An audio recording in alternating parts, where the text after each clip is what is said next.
Will the clerk please call the roll? Senators Bridges, Buckner, Coleman, Cook, Coram, Excused. Danielson, Donovan, Fields, Gardner, Janal, Gonzalez, Hansen, Henriksen, Heisey, Holbert, Jaquez Lewis, Kirkmeyer, Kolker, Lee, Liston, Lundeen, Moreno, Pedersen, Priola, Rankin,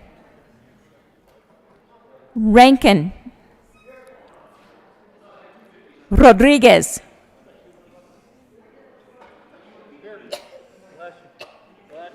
Scott,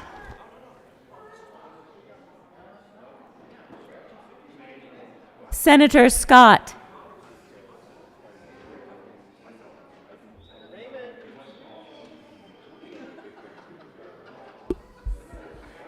Excused.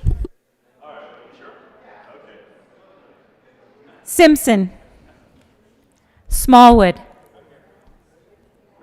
Sonnenberg,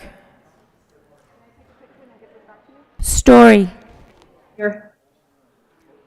Winter, Woodward, Zenzinger,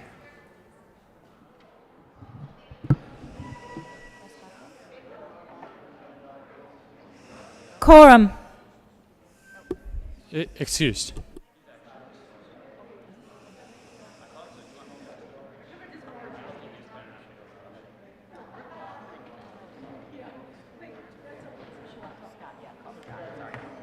Scott.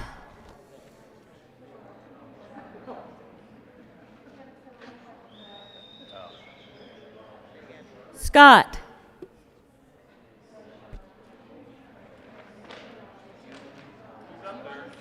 Good morning, sunshine. Morning. How are you all?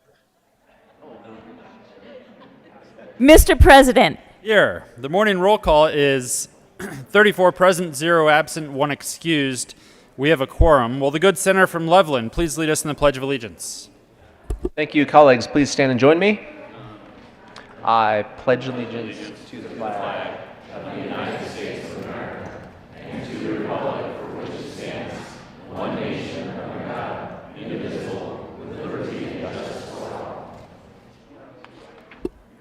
Approval of the journal. Senator Zenzinger. Thank you, Mr. President. I move that the Senate Journal of Thursday, May 5th, 2022 be approved as corrected by the Secretary. You have heard the motion. All those in favor say aye. Is it just one? Aye. Anyone? All those opposed, no? The ayes have it, and the motion is adopted. Senate Services.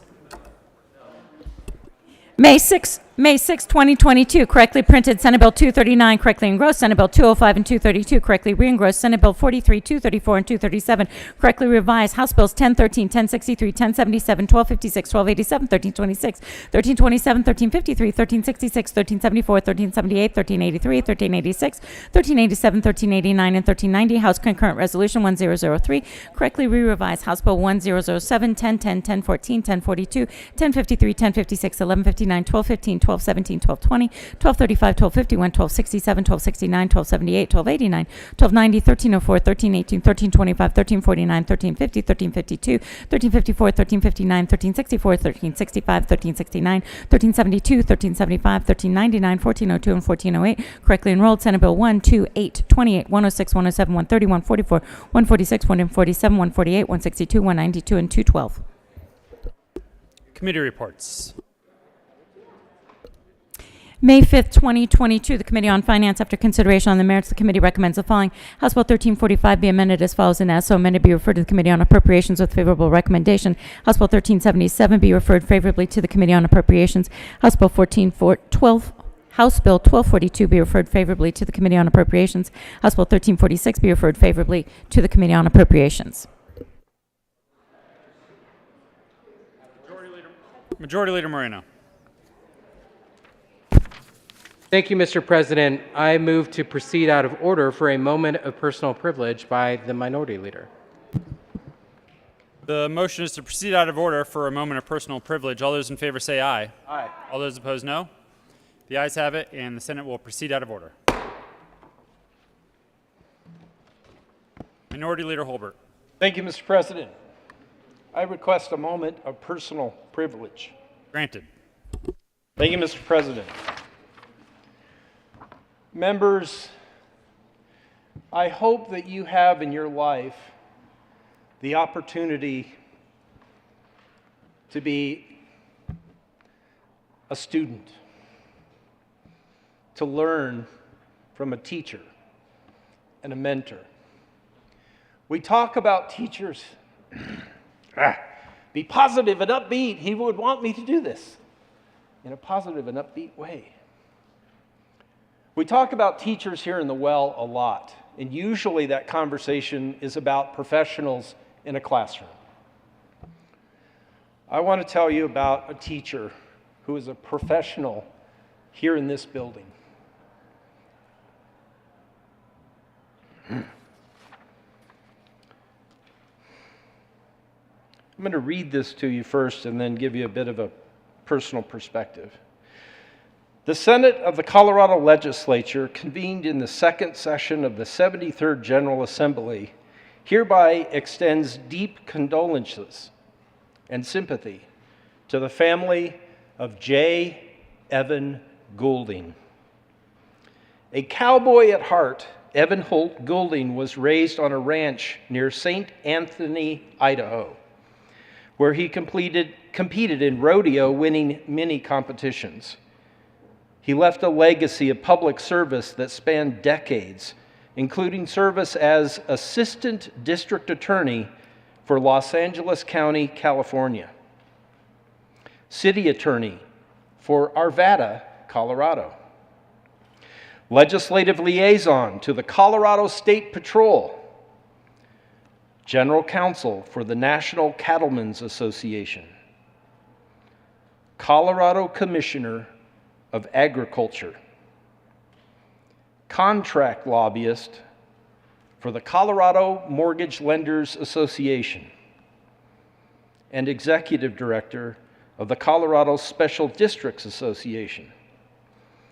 Evan was a mentor to many and will be remembered for his honesty, integrity, deep love for God, his family, and countless friends. On request of his student, the former Senate Majority Leader and current Senate Minority Leader, Chris Holbert, given this 6th day of May 2022. State Capitol, Denver, Colorado. Members, please be seated. Evan Goulding was, as noted earlier, contract lobbyist for the trade association that I managed.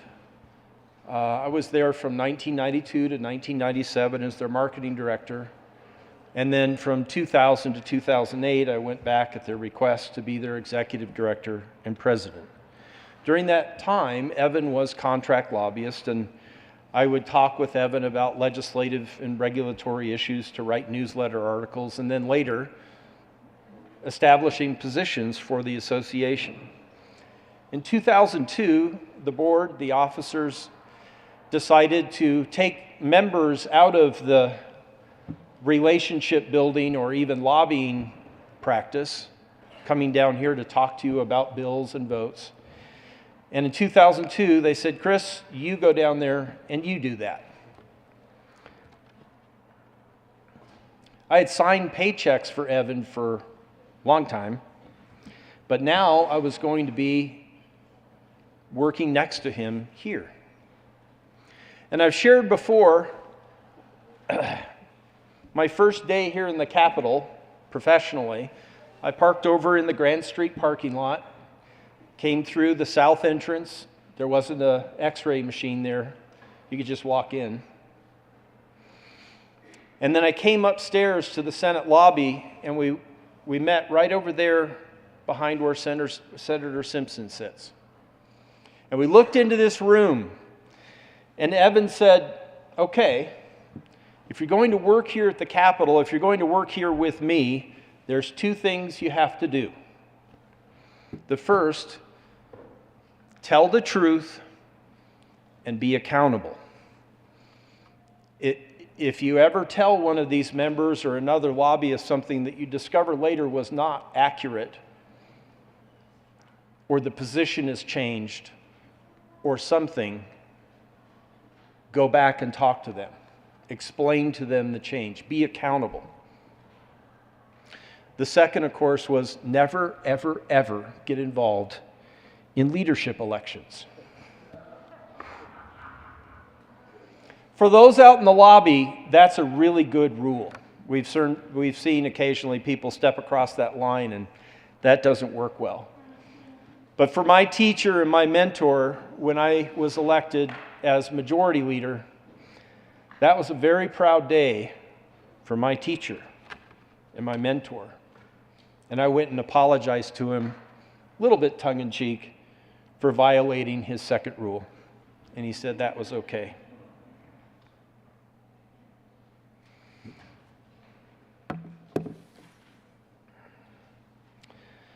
I have a flag for Evan's family, and the certificate for the flag reads, "This flag of the state of Colorado was flown at the Colorado State Capitol on April 15th, 2022. In honor of J. Evan Goulding and his life well lived, at the request of Senate Minority Leader Chris Holbert." That's when Evan left us. A sad day. But after Evan's passing, I started thinking and I went rummaging. I like to keep stuff, you know my love for history. After he told me his first two rules, tell the truth and be accountable and never get involved in leadership elections, he said the next thing you have to do is walk physically over to the Secretary of State's office. And I was like, well, why? He said, well, you have to get registered as a professional lobbyist. I asked, well, why? I'm an association manager. Why do I have to get registered? And I'm sure many of you, maybe probably all of you, work with people in that capacity. They're not here with clients, but they represent an association, an organization. So I went over to the Secretary of State's office and filled out the form, and I became registered. And then later that day, I came back over and found Evan and told him I had that done. And he reminded me, do your reports online and disclose everything. Over-reporting is never going to be a bad thing for you. And then he said, the next thing you have to do is go get a blue name badge. And that's my name badge. Chris Holbert, Colorado Mortgage Lenders Association. There's a few pictures still out on the internet of me testifying in committees with that badge on. But, oh, the memories. I've also shared this story, I think, occasionally at the mic, but a few weeks after that, there was a big bill that my board of directors, my employer, cared a lot about. And I stayed up late the night before and I wrote testimony.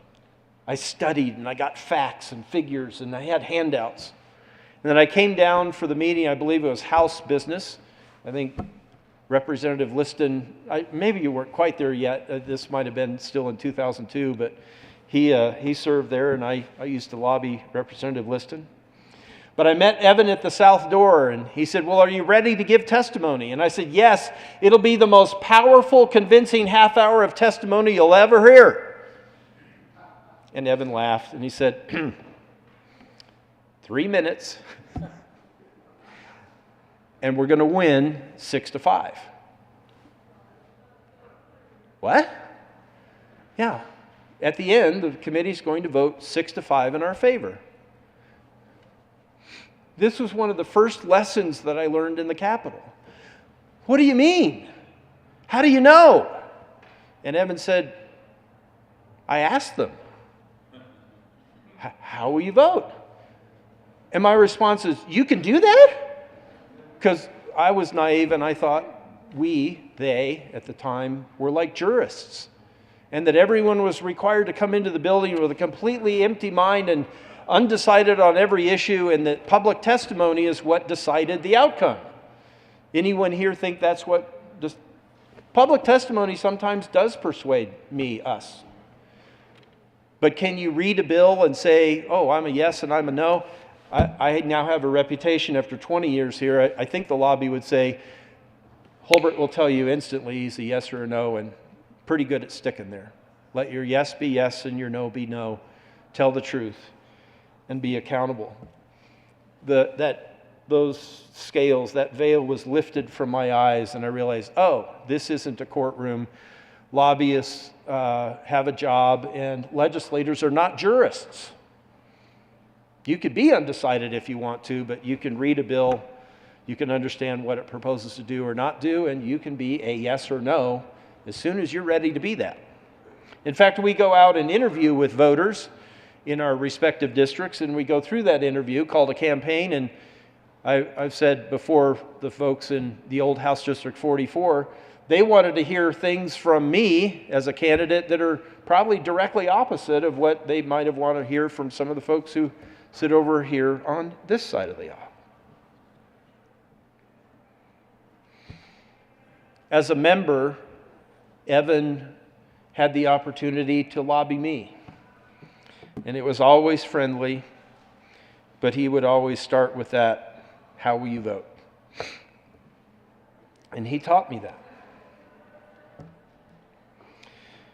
It was a sad day to hear that Evan passed.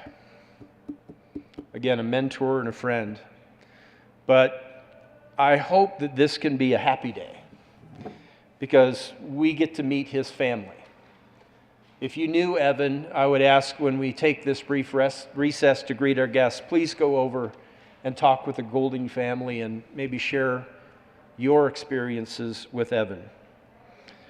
Attending the tribute today, Eileen Goulding, Evan's wife and now widow. His son, Tyson. His son, Travis. Julie, and grandchildren Lucy and Isabel. Anthony Sandoval from the Colorado Special Districts Association. Members, would you please help welcome the family and colleague of my dear friend and mentor, J. Evan Goulding.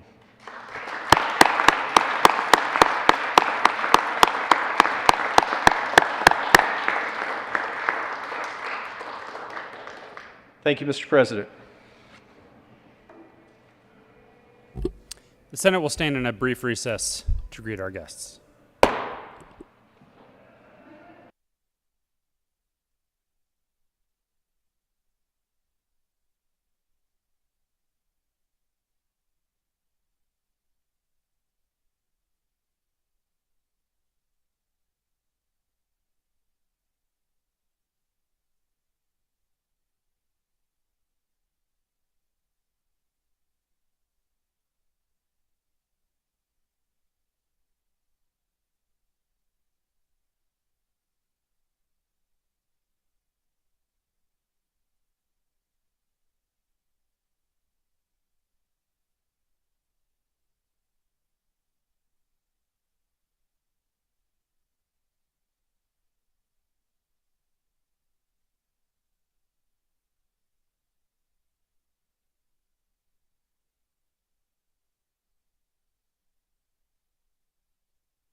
The Senate will come back to order.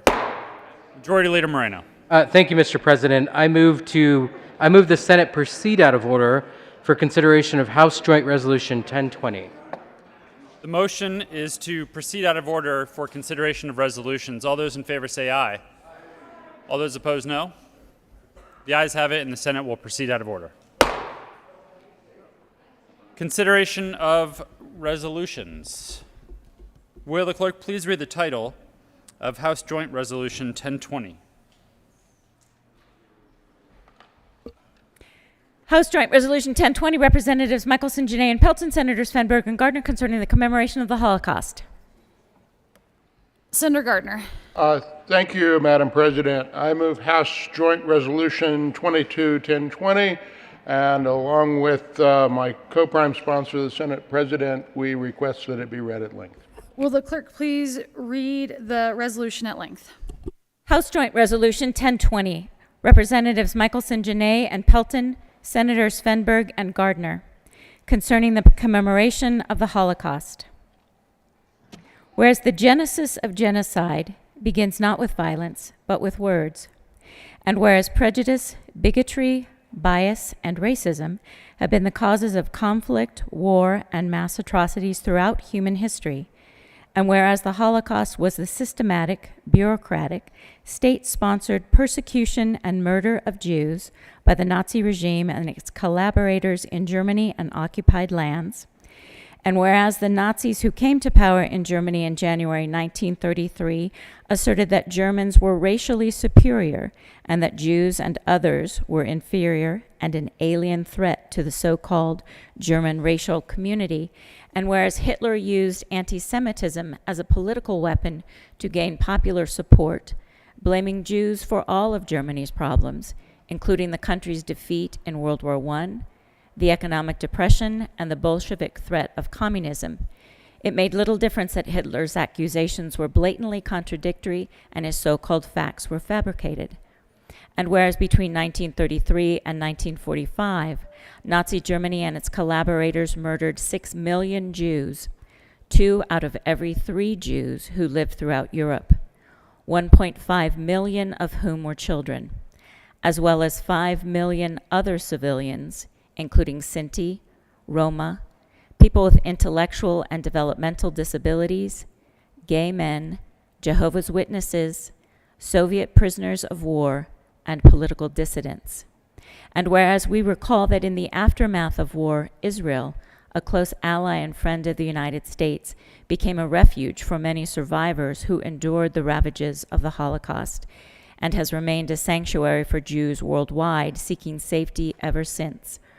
And whereas we gratefully acknowledge the more than 26,500 non-Jews who, at great risk to themselves, saved Jews during the Holocaust from extermination and have been designated righteous among the nations by Yad Vashem, the World Holocaust Remembrance Center. And whereas today, as we mourn the loss of those who were killed and consider the terrible experience of those who suffered and lived through the Holocaust, we note that anti-Semitic acts are not a thing of the past. According to the Anti-Defamation League, the number of reported anti-Semitic incidents in Colorado has reached a 40-year high, with 92 incidents, which is a 53% increase from the 60 incidents reported in 2020.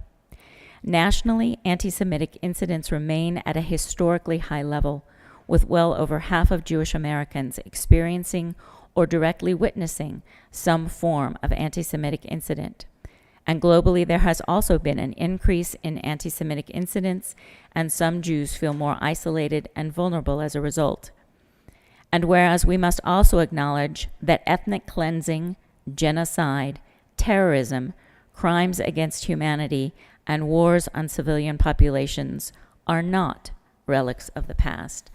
And whereas regretfully, the phrase never again has become yet again, as we see today and in the recent past so much brutality in places like Myanmar, Syria, Iraq, Nigeria, Bosnia, Cambodia, Ukraine, Rwanda, the Central African Republic, Sudan, and South Sudan. And whereas today, while we remember the Holocaust, we focus our attention on the passing of Holocaust survivors who provided firsthand accounts of the terrors they endured, leaving their children and grandchildren as the last generations to know the stories of the Holocaust directly from those who lived through it. And whereas while we are fortunate that several organizations in Colorado are dedicated to retelling the stories of the Holocaust and other genocides, it is not enough. Far too many people, including most students, need more opportunities to learn about these atrocities so they are not repeated. And whereas it is our responsibility to bear witness to the truth of the horrors of the Holocaust, its many lessons, and to prevent hateful words from building up like the bricks that built Auschwitz, now therefore be it resolved by the House of Representatives of the 73rd General Assembly of the State of Colorado, the Senate concurring herein, that we, the members of the General Assembly, 1, commemorate the Holocaust, 2, promote anti-bias, bullying prevention, and Holocaust and genocide education programs in school districts and universities to prevent anti-Semitic incidents that target Jewish students as a result of their actual or perceived support of the State of Israel, and 3, declare that the people of Colorado should understand the power of words, remember the great injustices of the past, and commit to preventing such atrocities in the future. Be it further resolved that copies of this joint resolution be sent to the Jewish Community Relations Council of Jewish Colorado, the Mountain States Regional Office of the Anti-Defamation League, the Coalition Against Global Genocide, the Holocaust Awareness Institute at the University of Denver Center for Judaic Studies, the Interfaith Alliance of Colorado, the Mazel Museum, the Denver Parks and Recreation Departments, Bobby Yar Park, the Mountain States Office of the Jewish National Fund, the United States Holocaust Memorial Museum in Washington, D.C., and the University of Colorado Boulder Program in Jewish Studies. The motion is the adoption of House Joint Resolution 1020. Is there further discussion? President Finberg. Thank you, Madam President. Members, every year when we, please be seated.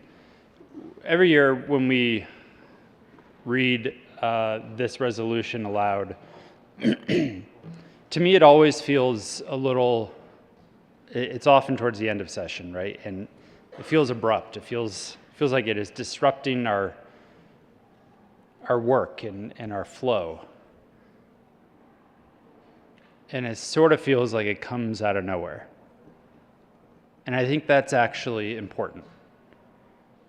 Because in the middle of our work, as we're all focused on a million things that we find incredibly important, and it is important to the people of Colorado, it's important to remember what has happened before us. And as we just listened in that resolution, we are approaching a time where there will no longer be people who directly lived during or were impacted by the Holocaust. Every time I hear this resolution these days, I remember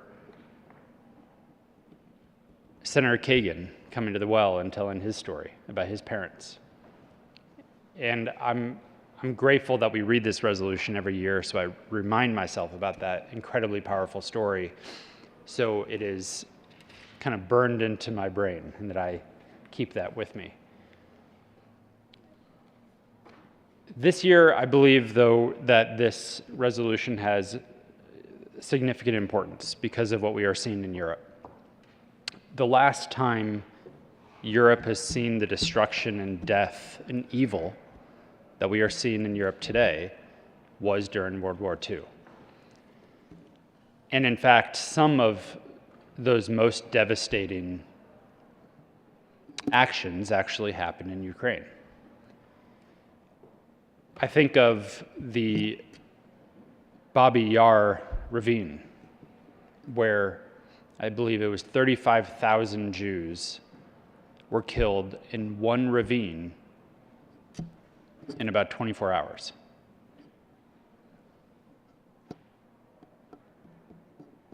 Those individuals and poor souls are still there today, in the middle of yet another massacre right outside of Kyiv. It's important that we remember the Holocaust because, as we also heard in that resolution, Holocausts and genocides don't just happen. it isn't just because of evil. But there is a path. We know, based on studying history, what leads to these horrible events and moments. And it often starts with the breakdown of institutions and trust and civility. And that's why I think, yes, it's important to remind ourselves and commemorate and discuss what happened many years ago in Europe, not just to remember those people that were killed on that day in Babi Yar or elsewhere throughout Europe, many of whom were, in one way or another, my ancestors and my relatives. But it's also really important to think about what happened and what led to it so we can better identify signs that could lead to it again. And I think in many ways that's what we are seeing in Europe today. It's not identical by any means, but there are threads that remind us of what happened in Europe many years ago. And that's why I think it's important that we do this every year, that we have this discussion, that it is bipartisan, that we do stop and pause and put all of the important work that we have to the side for a moment to discuss this. Because if we can't talk to each other, if we can't figure out how to problem solve, if we don't work through disagreements in a civil manner, I do believe that is the beginning of the deterioration of our institutions. And once that happens, I think what we have seen in Europe today, it is a remarkably fast path. For people that may have been good people that never could have dreamt of doing the actions they're doing today, to suddenly do evil. What we are seeing in Ukraine is the mass murder of civilians, of innocent people on the streets. A year ago, those communities were thriving towns, cities, communities, and today they are completely, almost hellscaped with death. And that happened in a very short period of time. So thank you, members, for taking a pause and for remembering what the Holocaust was, how it happened, and the destruction and death that occurred, because it's so incredibly important to remember those millions of people, but also to remember what can lead to that type of evil. And I think we are once again seeing it in the world today.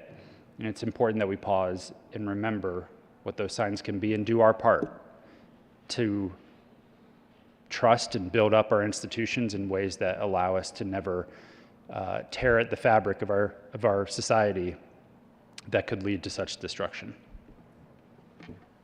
Will the clerk please mark Senator Priola excused? Senator Gardner. Thank you, Mr. President. Colleagues, it is remarkable that my colleague and I, of two different political parties and many different views on others, have such remarkably similar views about our commemoration today and what it really means and what we really should stop and remember. It is almost rote that each year we hear someone, including myself, recite Martin Niemöller's poem, and I will, but I want to say a bit more about it after that. After the Holocaust and after the war, Martin Niemöller wrote these words that are famous now. First they came for the socialist, and I did not speak out because I was not a socialist.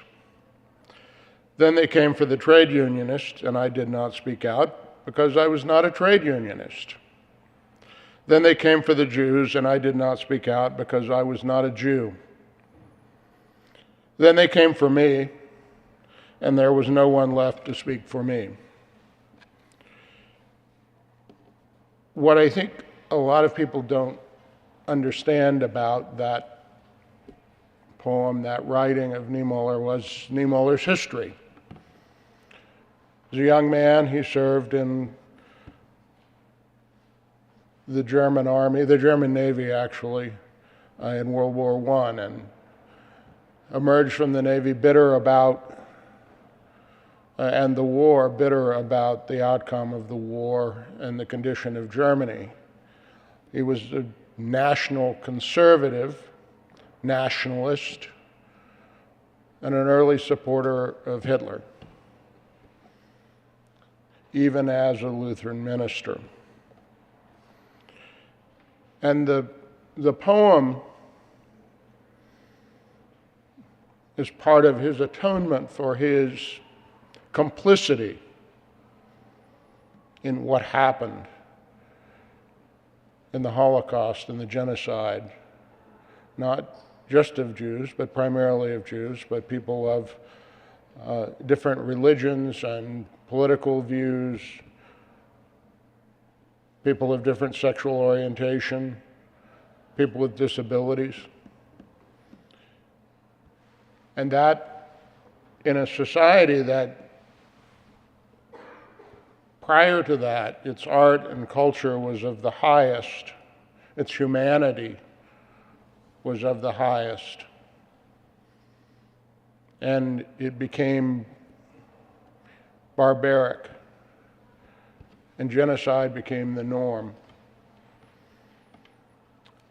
Our resolutions, as they're read at length, sometimes I'm guilty of this, I won't speak for anyone else, of sort of zoning out as they're read, but I think that there's often certain profound things, and the very first lines of this one are profound. The genesis of genocide begins not with violence, but with words. And when words and thoughts and beliefs about others and their race, their creed, their religion, ethnicity, gender, orientation, when those become acceptable, and then the thoughts become acceptable, violence becomes acceptable and genocide becomes acceptable and justified in the minds of those in a society.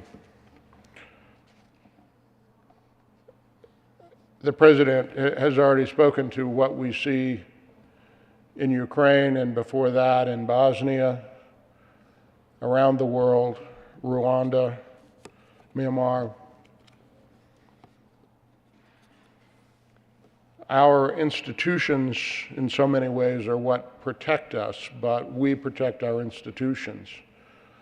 It is fitting in some sense that we do this week because May 1st in the United States is Law Day, in which we celebrate our institution of the rule of law and the strength of the rule of law and how it protects each and every one of us from the populist sentiments that begin with the words, the genesis of genocide. The President rightly says this comes in the middle of the flurry of the end of our session, and perhaps that is a good thing in the sense that we stop short and take a moment and realize that genocide happens in the middle of the flurry when things become acceptable. The prevention of genocide stops on and occurs in the moment of reflection. We appreciate your reflection, colleagues and members, and I thank the President for asking me to be a co-prime with him this morning. And we ask for your support. Senator Janal?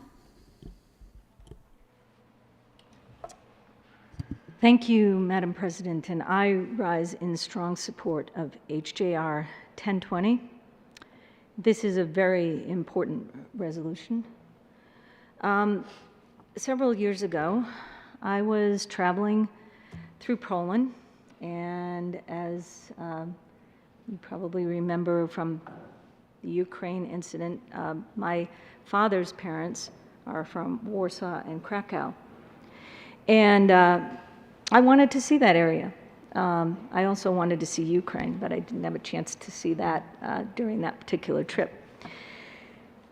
What really impressed me was how beautiful Krakow was. It was a happy city. It's hard to imagine what it was like about 80 years ago. I took a very sobering trip that was 50 miles outside of this beautiful city to Auschwitz and Birkenau. And the shock and the sorrow has stayed with me to this day, and it always will. Growing up, I never was made aware of the cruelty, the hatred, the dehumanization of Jews and others that had suffered through the Holocaust. My parents told me not to ever say my ancestry where I was from, and that was Poland and Ukraine. I was always to say that I was American. I was never to tell them that I was Polish or Ukrainian. My best friend from kindergarten through college was Jewish. And we never talked about why she celebrated different holidays than I did. I also saw horrifying documentaries on PBS in my late teens and early 20s. But it kind of stopped there. We didn't talk about this so much, at least in my family or within where I was. But then I met my future husband, who was Jewish. And we got married. But before we could marry, I had to convert to Judaism. And that meant learning about the Jewish faith and their traditions with a rabbi. And my studies lasted over 9 months. And I learned so much about religion in general, but particularly the Jewish religion. And I continue to this day to identify proudly as a Reformed Jew.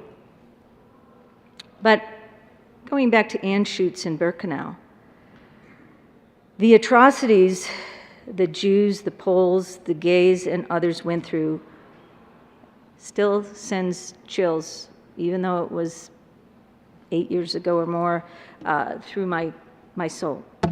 Over 1,100,000 people died at Auschwitz. 90% of those people were Jews. The SS murdered the majority of them in gas chambers.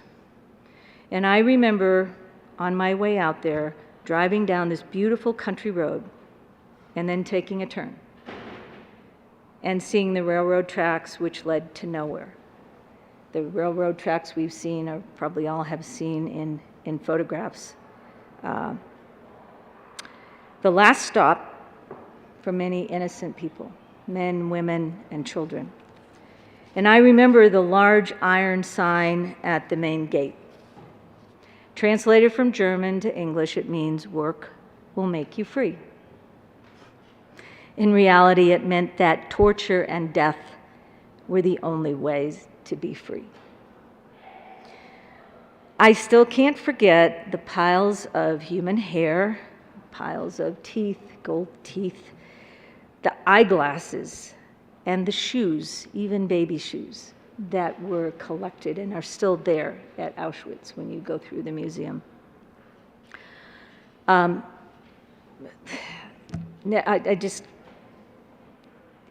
If you haven't seen it, it will just, it's just, I have no words to describe it. But the other thing is the hundreds of empty canisters that had contained the cyanide pellets that were confiscated. They're on display as well, piled high. The feeling I had when I walked into the showers and I saw the crematory ovens where millions were burned is beyond words, but it's still there. It's still there. And the ponds where they dump the ashes from the crematory ovens are still gray. That water in those ponds is still gray to this day, 80 plus years later. To this day, and for the rest of my life, I will never forget. I am concerned that history might be repeating itself. The world must never forget, and it's important not to allow the Holocaust, Auschwitz, and other camps to fade from collective memory. Why? Because people need to know and ask why. They need to see it. Why didn't anyone stop them? And lastly, what do we do each day to make sure this never happens again? Thank you, sponsors. Further discussion? Seeing no further discussion, are there any no votes? With a vote of 33 ayes, 0 noes, 0 absent, and 2 excused, House Joint Resolution 1020 is adopted. Co-sponsors? Senator Gardner. Thank you, Madam President. We request that the current roll call be added as co-sponsors if there's no objection. Any objection? Seeing none, the current roll call will be added as co-sponsors to House Resolution 1020.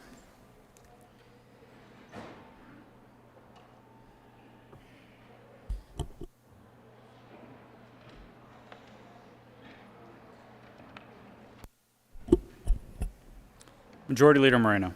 Thank you, Mr. President. I move that the special orders calendar lay over to follow the third reading of bills calendar. The motion is to lay over the special orders second reading of bills calendar until after the third reading of bills calendar. All those in favor say aye. All those opposed, no. The ayes have it, and those that the special orders second reading of bills will be laid over. Third reading of bills. Consent calendar. Will the clerk please read the titles to all of the bills on the consent calendar? House Bill 1013, Representatives Pelton and Snyder, Senators Heisey and Winter, concerning the creation of a grant program to build community resilience regarding electric grid disruptions through the development of microgrids and in connection therewith making an appropriation.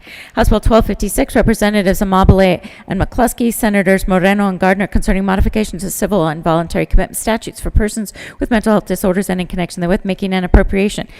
House Bill 1374, Representatives Michael Sanjanay, Senator Moreno, concerning measures to improve the educational attainment of students in out-of-home placement and in connection therewith making an appropriation.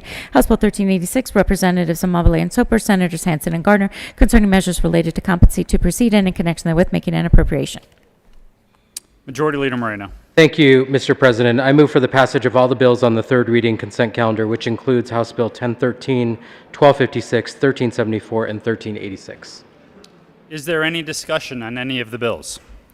Seeing none, the motion is the passage of all of the bills in the third reading of bills consent calendar. Are there any no votes? Minority Leader Holbert. Thank you, Mr. President. Sorry to be such a gloomy Gus, but I'd like to be recorded as a no vote on House Bill 1013, House Bill 1256, and House Bill 1374. Minority Leader will be recorded as a no vote on House Bills 1013, 1256, and 1374. Senator Lundin.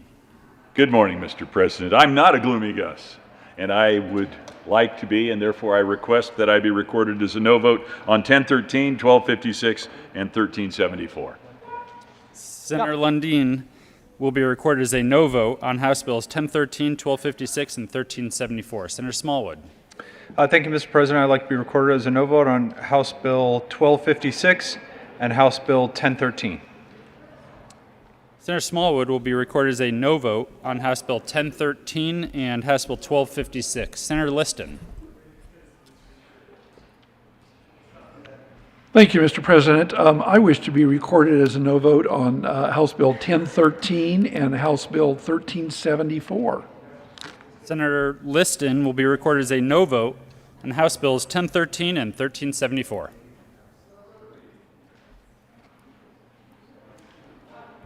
With a vote of 29 ayes, 4 noes, 0 absent to excuse House Bill 1013 is passed. Co-sponsors, Senators Rankin, Gonzalez, Lee, Pedersen.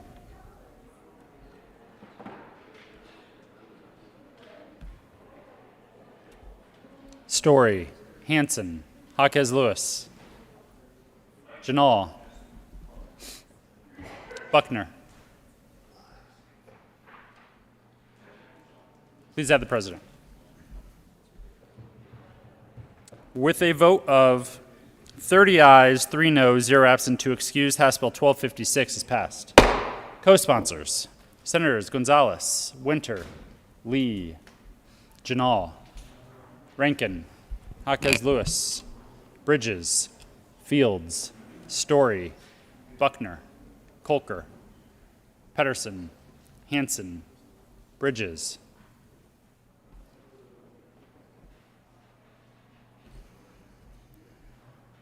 With a vote of 30 ayes, 3 noes, 0 absent to excuse, House Bill 1374 is passed. Co-sponsors, Senators Gonzalez, Janal, Buckner, Pedersen, Lee, Zenzinger, Rankin, Hanson,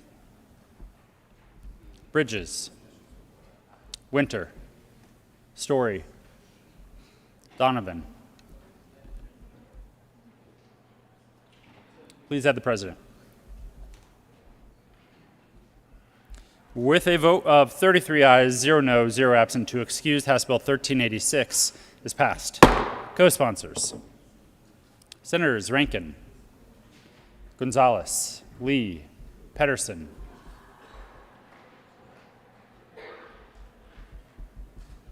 Majority Leader Moreno.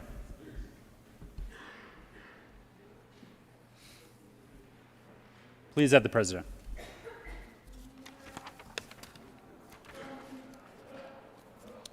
Third reading of bills. Final passage. Will the clerk please read the title to House Bill 1390?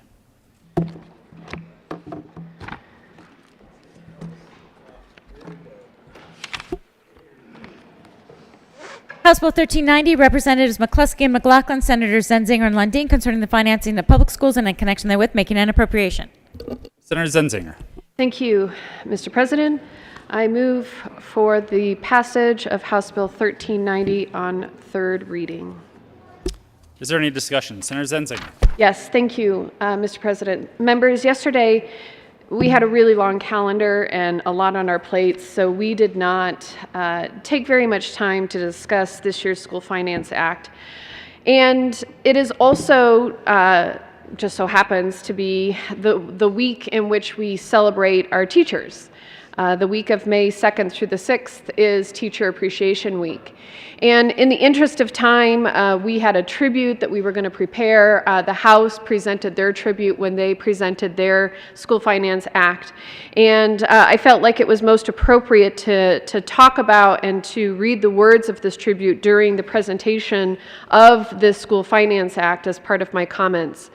And so I want to begin with, in Colorado and across the country, teachers open children's minds to new ideas, knowledge, and aspirations, and can profoundly influence their students long after students' school days are over. Classroom teachers are the most important in-school factor for student academic success. Teachers advance our American Republic by laying a foundation for good citizenship, and in addition to instilling good wisdom, teachers fill a variety of roles in students' lives, including the role model position, mentor, listener, and motivator. Their hard work and efforts aid in creating the leaders of tomorrow. We continue to honor and acknowledge the lasting contributions that teachers have made to our lives, and we, the members of the Colorado Legislature, recognize and express our deep appreciation to Colorado teachers for their work and dedication, and encourage all Coloradans to continue to support those who educate our state's future generation.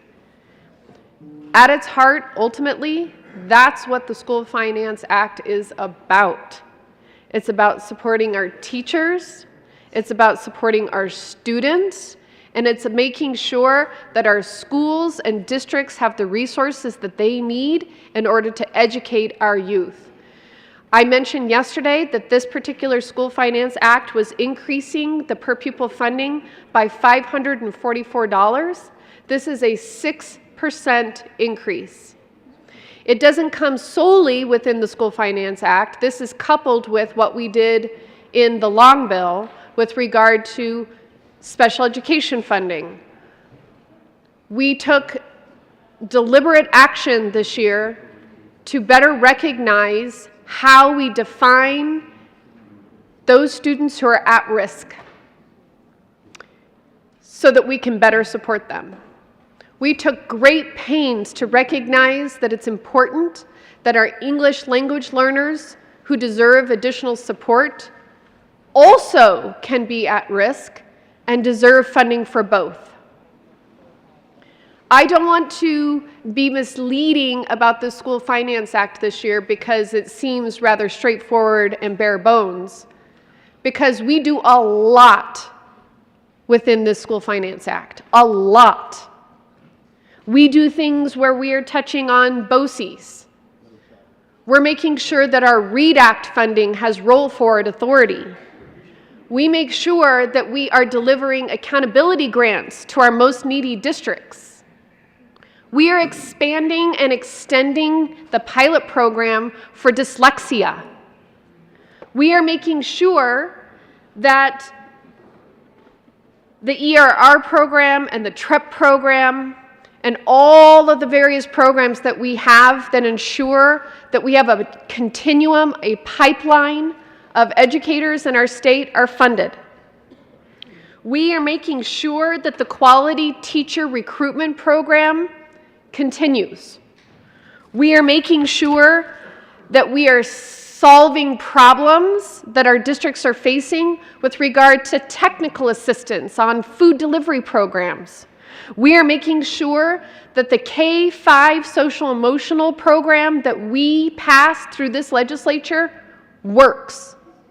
We are making sure that the Imagination Library that we passed last year continues.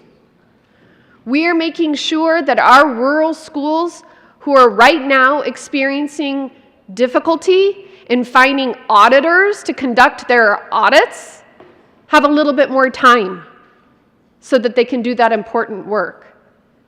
This is a bare bones School Finance Act, but I don't want it to be mistaken for not important work, necessary work, and good work. And for that, I ask for your support. Senator Lundin. Thank you, Mr. President. I would like to associate myself with the comments of the lead prime and my co-prime sponsor on this bill. Specifically, I would speak to some of the comments about classroom teachers. It is my considered opinion, and I lean into this as I look up into the balcony and see a lot of young, shiny faces, that the secret, the golden triangle of education is an enthusiastic student like those we see in the gallery here, engaged parents, and exceptional teachers. And we have so many incredibly exceptional classroom teachers. That triangle is an interesting thing. You've got two sides of the triangle are a family. I mean, just a family as we traditionally understand it. And what is so important about that triangle is that third element, that teacher tends to become part of the family in the course of the child's education. And that is where the energy of that golden triangle of education comes. Now, this particular bill, you've heard a description of the multiple aspects of the bill. It's $8.4 billion, a little more than $8.4 billion that we will put into public education, about $7,500 per student. And it's a 6% increase, a substantial increase in what we have done year over year. My closing and concluding comments is I urge you to support this that is designed based on the formula that we have to fund public education is we must continue to lean forward into the effort to update the formula that was written first in 1994 and has fallen into challenge, I believe, because of the many multiple iterations per session that we tend to make, tweaking and tweaking and tweaking the formula. We need to lean into that and continue to make it more and more about students and parents and teachers and less about the apparatus, the institution. So with that, I thank you, colleagues, for listening, for your attention to this, what I believe is probably the strongest, most important priority. Priority does have a meaning. It is the first thing that we should do as a state government, and urge your aye vote on House Bill 1390, the 2022-23 School Finance Act. Thank you, Mr. President. Senator Bridges. You can speak for me, too. Thank you, Mr. President. We are here to let all of you know that we are proud members of the Imagination Library Board of Directors. We do not receive any compensation for this service, which is why when we asked OLLS about whether we needed to take a 17C on this bill, because it does impact the Imagination Library, they said we do not, but we should let you all know. So consider yourselves informed. We will not be taking a 17C. We are on the board of this excellent nonprofit that we appreciate your support of. Thank you. And thank you to the teachers. Great bill for the work done. Vote yes. Good bill. Senator Bridges, has Dolly approved this?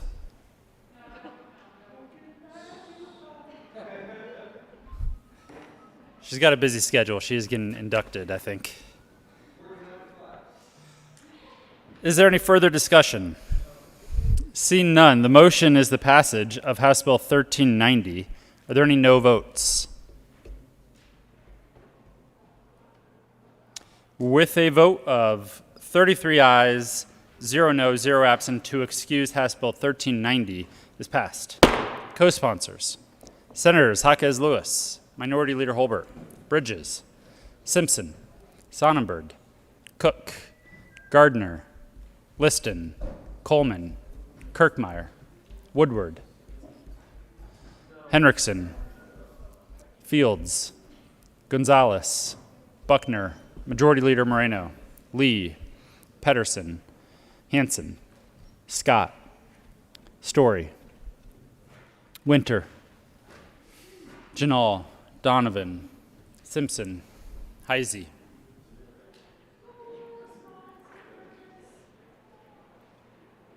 Please have the President.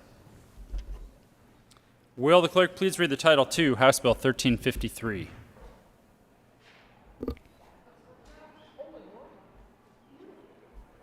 House Bill 1353 by Representatives Burnett and Baisley, Senators and Senator Bridges, concerning the coordination of state public safety communications and in connection therewith transferring the powers, duties, and functions related to such coordination from the Office of Information Technology to the Department of Public Safety. Senator Bridges. Thank you, Mr. President. I move House Bill 1353 on third reading and final passage. Is there any discussion? Seeing none, the motion is the passage of House Bill 1353. Are there any no votes? With a vote of 33 ayes, 0 no, 0 absent, 2 excused, House Bill 1353 is passed. Co-sponsors: Senators Cook, Kirkmeyer, Pedersen, Woodward. Please have the President. Will the clerk please read the title to Senate Bill 205?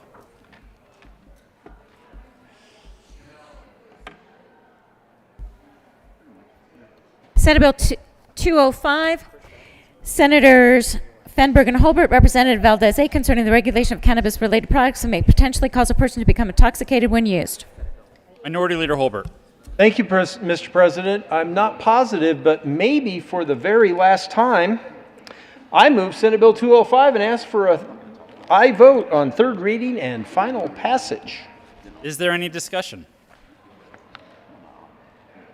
Seeing none, the motion is the passage of Senate Bill 205. Are there any no votes?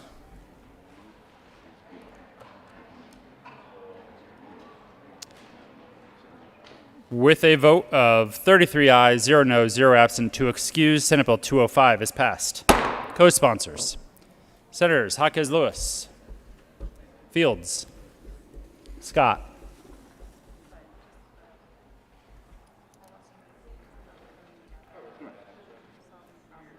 Majority Leader Moreno.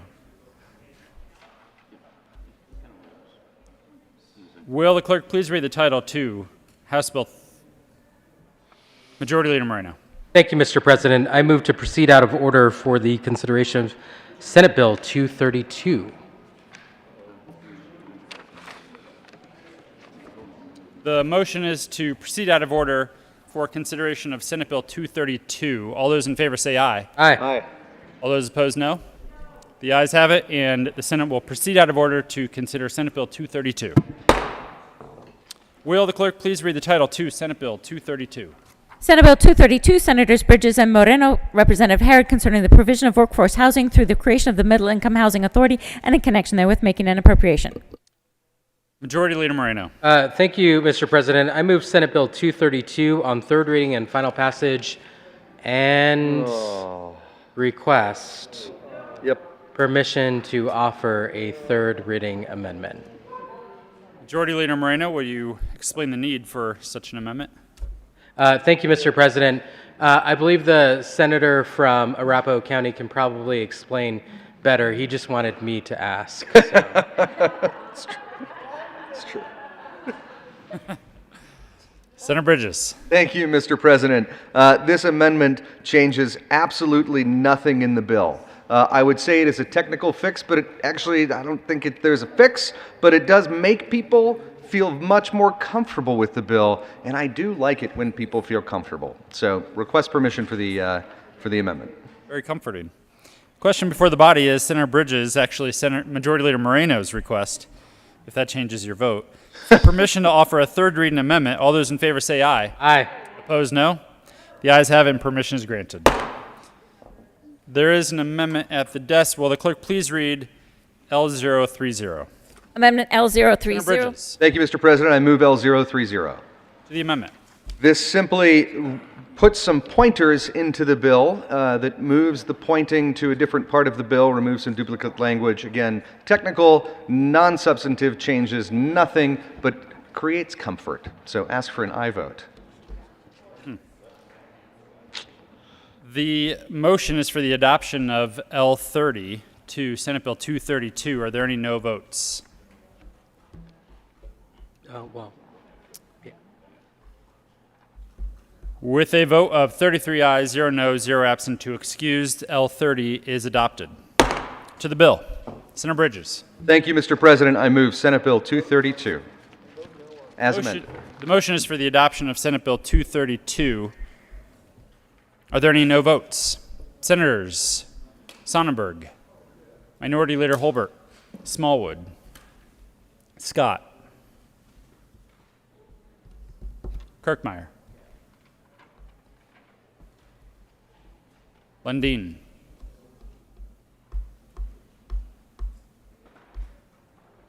with a vote of 27 ayes, 6 noes, 0 absent, to excuse, Senate Bill 232 is passed. Co-sponsors, Senators Jaquez Lewis, Donovan, Fields, Janal, Buckner, Lee, Winter, Story.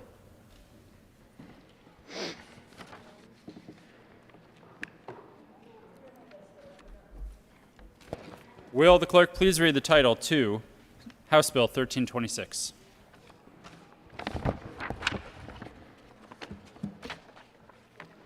House Bill 1326, Representatives Garnett and Lynch, Senators Pedersen and Cook, concerning measures to address synthetic opiates and in connection therewith changing the criminal penalties associated with synthetic opiates, using a substance abuse assessment to direct appropriate treatment and sentencing, providing opiate antagonists in the community, providing synthetic opiate detection tests in the community, creating immunity for furnishing synthetic opiate detection tests, providing treatment for persons in the criminal justice system, developing a fentanyl prevention and education campaign, providing funding for substance use and harm reduction, evaluating the substance use and harm reduction needs across the state, requiring a post-enactment review of the implementation of this act and making an appropriation.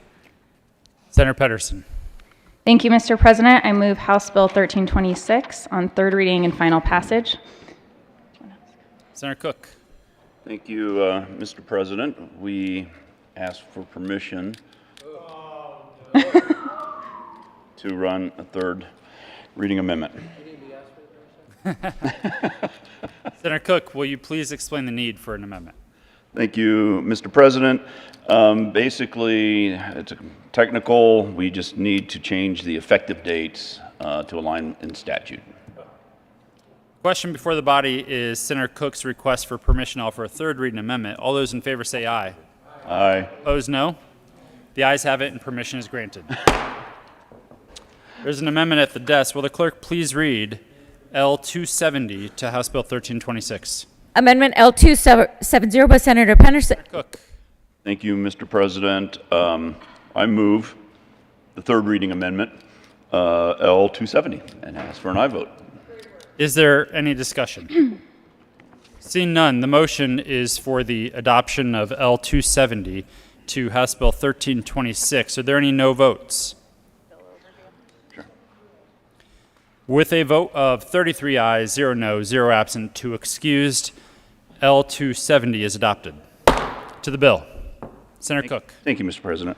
I was thinking last night when I was trying to get to sleep what I would come down and say, because we were in debate for about 9 hours, I think, yesterday on this bill, and I was like, what can you say that you didn't say in 9 hours?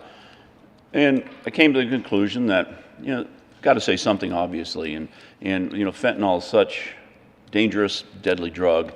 It is a crisis in our communities here in Denver, Greeley, throughout the state, Commerce City, and not just in our state, but across the nation, when you have so many people dying from such a poison, such a deadly pill, or however you ingest it, that something has to be done.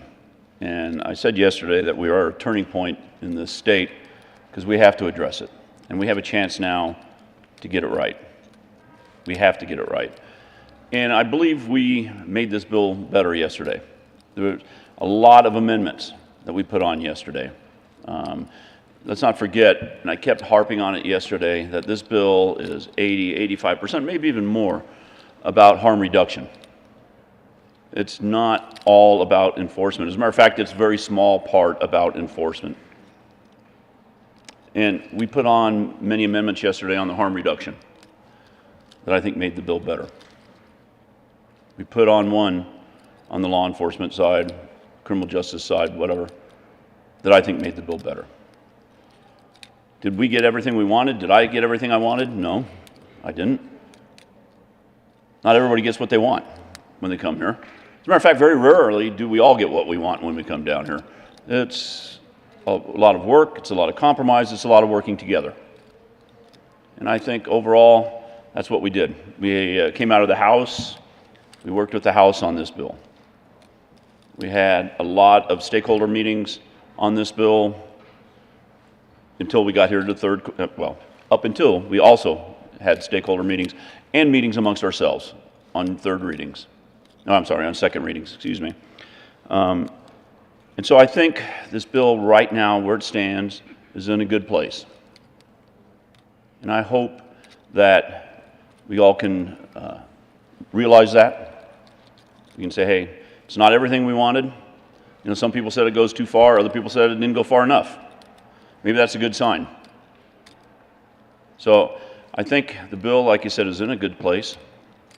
And I would ask for an aye vote when it comes time. Thank you. Senator Pedersen.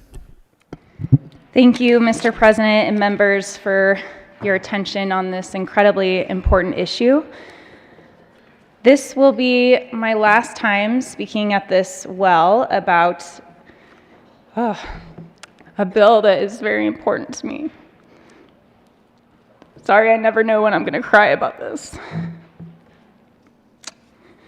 As you know, I have been working on this for 7 years. And like so many families that are with us today, it was because of my personal experience with the opioid epidemic.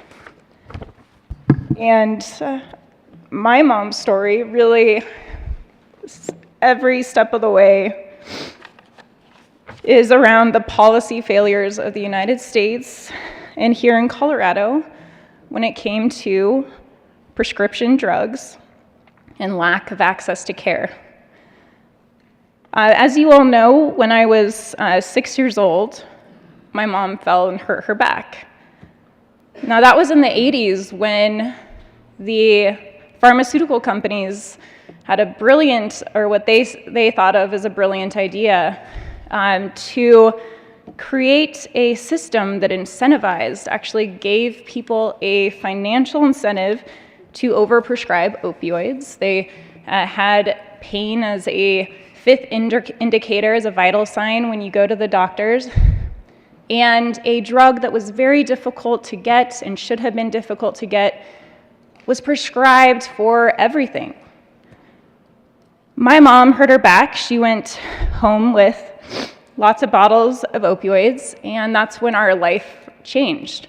My brothers and I lost our childhood. It was spent trying to keep our mom alive.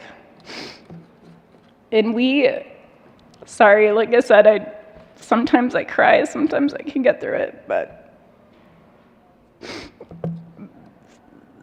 So we had no idea how to deal with this disease. We thought our mom didn't love us. We thought she was choosing this drug over us, and she ended up, her doctor retired. She didn't have access to opioids, and she went through trying to feed that addiction to avoid withdrawal with whatever drugs she could find. That eventually led to heroin. That is an incredibly dangerous drug, but it's not as dangerous as fentanyl. So my mom, she always said that withdrawal was the thing she feared most, more than death. And her supply started to have fentanyl in it. This was in 2017, actually 2016, once again, right in alignment with, unfortunately, what has brought a tragic wave, 3 waves of the opioid epidemic. My mom's story includes all of these. So 2016, it started to come into the supply chain. The reason why this is so dangerous is because you have to use it more often. It's incredibly more potent and unreliable on how potent it is. And you're using it every 2 to 3 hours just to avoid withdrawal, being sick. These are people with a disease. And my mom started overdosing at a high rate. She was on the wait list for 3 days of detox treatment. Just 3 days, that's all we covered as a state, which actually sets people up for failure because they go through detox, they don't have the tolerance that they used to, and they don't get the treatment that they needed. So while on the wait list, when we were trying to get our mom in there, when she was begging for help, finally saying the words we longed to hear, and there was nowhere to send her, she finally was able to go in for her 3 days of detox. Members, you don't have to sit, or you don't have to stand. I appreciate you, though. She went in for her. While waiting, instead of dropping her off for her 3 days of detox, she ended up going into the ER in critical condition. She was hooked up to ventilators for 11 days. She had organ failure. And she was very lucky to overcome that hospital visit. That one hospital visit cost the state of Colorado and the federal government almost $300,000 just to keep my mom alive while she was on the wait list trying to get the treatment that she desperately needed. She was released, lost her place in line, again in the cycle of addiction. My mom was going in and out of the ER. We spent almost $1 million, one person keeping her alive in the ER, while denying the treatment that she so desperately needed. So I didn't like to work on these issues because it's too close to home, but it was incumbent upon me to stand up and talk about what I saw firsthand in our incredibly broken system. And as a state representative, I had access to leading experts in the state that helped me navigate an impossible process to get my mom coverage for care. We had to get a court order while my mom overdosed 3 times in one day just to get her into the inpatient and residential care that she needed. But I was really lucky because I had people in my life who helped me navigate this. So many people don't know what options are available out there, and far too often there are none. So my mom was taken away from Swedish Hospital in an ambulance. She was brought to detox. She finally got the inpatient and residential care that she needed. She was hired in the place that saved her life at Sobriety House, where she helps other people who are struggling like her. And my mom has been living in recovery now for 5 years, almost 5 years. And on my way to be with you all today and talk about this bill, I got to talk to my mom. We got to make Mother's Day plans. She gets to be involved in my son's life, and I finally have a mom. And so I think often about how lucky I am and how many families don't have that same opportunity. What's happening in Colorado is happening across the US. It is the 3rd wave of an opioid epidemic. We currently have 450 people on wait lists just to get the inpatient care that they desperately seek. Most of those people are addicted to fentanyl because it has completely infected all of our supply chains. And so, however hard we have worked every year, how much I've fought for every dollar for care, we're still 2nd in the nation for lack of access. And that's devastating. And story after story, we heard families come in, their kids who struggled with a mental health issue, was undiagnosed, they were self-medicating. They didn't know that they were taking fentanyl. This isn't every story, but we heard it time and time again about struggling with a mental health issue, not having access to care, or those who are struggling with addiction and were just waiting on the wait list and continue to have to use these deadly, well, other drugs, and unfortunately ultimately used fentanyl unknowingly. So we are in this situation where we have people who are now addicted to fentanyl. We have people who are being brought into this because fentanyl is in everything, and they are unknowingly buying pills with places like Snapchat, easy access, where we have teenagers who are dying. We have college students who thought that they were taking a Xanax and are dying from a fentanyl poisoning.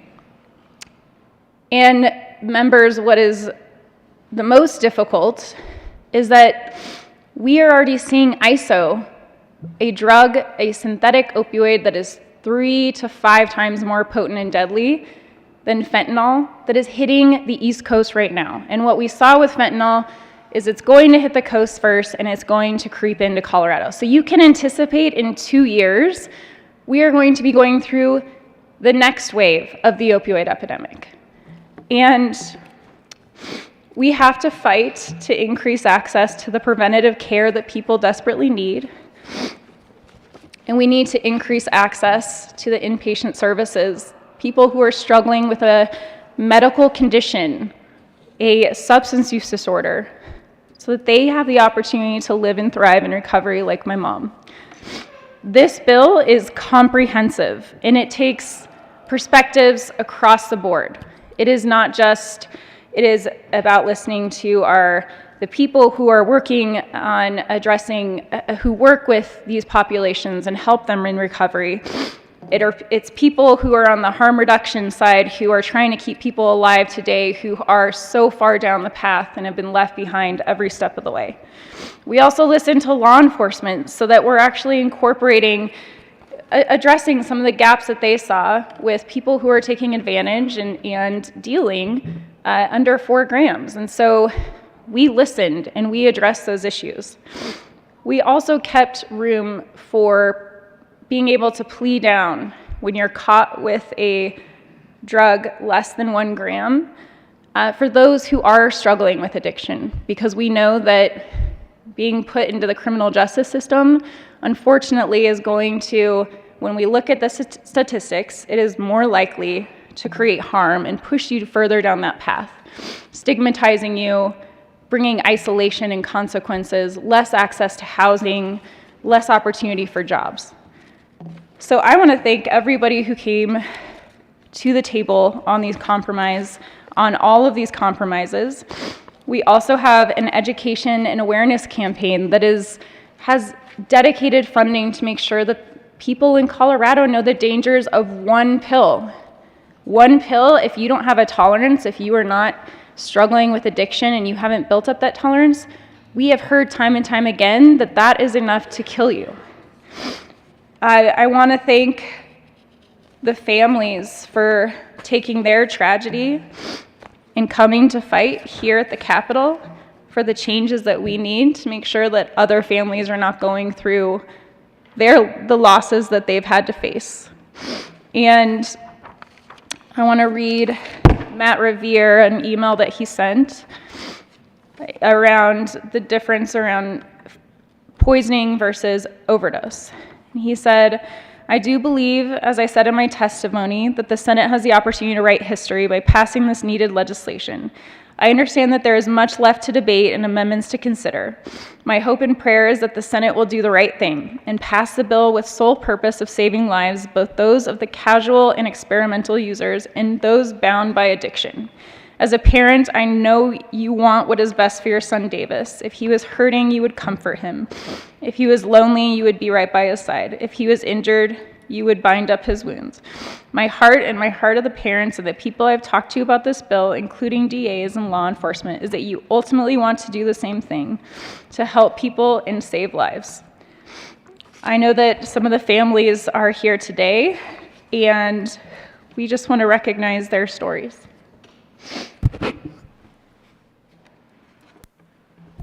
Senator Cook. Thank you, Mr. President. And yeah, we heard from a lot of families in committee. We want to kind of mention their names, so hopefully we won't forget them or the loved ones that they lost. But before we do, I want to thank the good senator from Lakewood for sharing her story about her mom. Very heartfelt and sad. Makes me sad. So I can feel for her, but I don't understand. I can't put myself in her place. Nobody can unless you've gone through it. And so I thank her for sharing her story with us, and my heart goes out to her, but I'm glad it has a happy ending and that you have your mom back again. So we want to talk just a little bit about the families that came and testified. We have Alan and Susan Globe's daughter, Mandy, was just about to start her senior year at CU Boulder when she got a Xanax from a friend. She had no addiction issues and just took it in hopes of relaxing. She died from 1 pill, 1 time, and she was poisoned to death.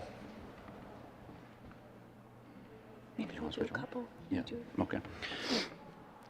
Loretta Gallegos' daughter, Brianna, took what she thought was a Percocet to numb the pain of a sexual assault by someone she trusted. The Percocet was laced with fentanyl. Brianna left behind a loving husband, a 3-year-old son, and her grieving mother. She was poisoned by fentanyl. Rodriguez and her sister Filetz Sanchez Garcia, lost their beloved sister, Katrina, when she was poisoned along with her Karina's husband and 3 others at their Commerce City apartment. She left behind her 4-month-old daughter and 11-year-old son. Senator Pedersen. Thank you, Mr. President. Christina Kaufman, a single mom who obtained what she thought was a prescription pain pill over a social media platform. She died from a fake oxy that was laced with fentanyl, and her daughter was denied her mother's life insurance because her death certificate called it an overdose instead of a poisoning. Chelsea Ramirez's husband had back pain. He had to wait in to see a doctor, and while he was waiting, he reached out to an old friend in high school on Snapchat. He bought a pill, and just one pill to ease his back pain, he died from poisoning, and he left behind 4 children. Jessica Chavez's daughter, Yesnia, thought she was taking a Percocet, but died of a fentanyl poisoning. The person she was with did not know how to help someone experience a poisoning and did not recognize the signs to save her.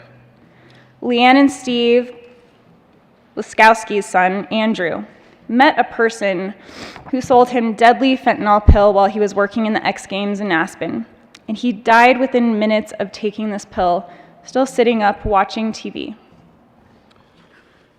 Deb Doyle's son, Philip, dropped to his knees and was found in that position when he was poisoned by a counterfeit oxy pill. He leaves behind a young son struggling with autism and cerebral palsy. The Dickersons, their son was in jail and asked for medically assisted treatment, but was put on a wait list. He died 2 weeks after getting out of jail. This bill will help people get MAT in jail. Ryan and Carrie Panning's son, Ross, was a student at CU Boulder. He should be graduating this month, but instead he died last summer after being poisoned by fentanyl. Another student had died a few weeks prior, but no warning had gone out to the students or families at CU. Senator Pedersen. Bridget and Andy Young's son, Alex, was rebuilding his life, and he was excited about his future building tiny homes.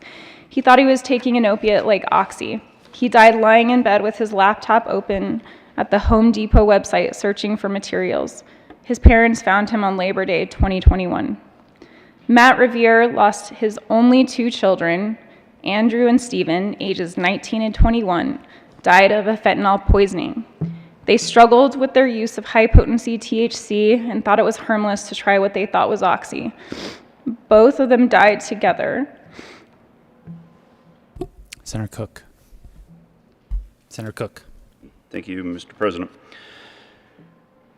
We have a list of those names, but there were some others that testified, and I'll just mention their names too. The Davidson family lost a 20-year-old son and the son's girlfriend, who was 21 years old. The son didn't even take a full pill, took a half a pill, and died. Ray Bridges' son died as a result also of a pill of fentanyl. Corey Morales, whose son died, in testimony called it a murder, and I would have to agree with that. Senator Pedersen. These are just some of the stories we heard in committee of so many lives cut short, families that have been shattered and can never be made whole. These families are pledging that we act. These deaths are not just numbers, they are fathers, mothers, sisters, brothers, sons, and daughters. They are grieved every minute of every day. They were loved. We cannot let this continue, and we must do all we can. I want to thank all the families for sharing their story and fighting to change our incredibly broken system. And I ask for your support.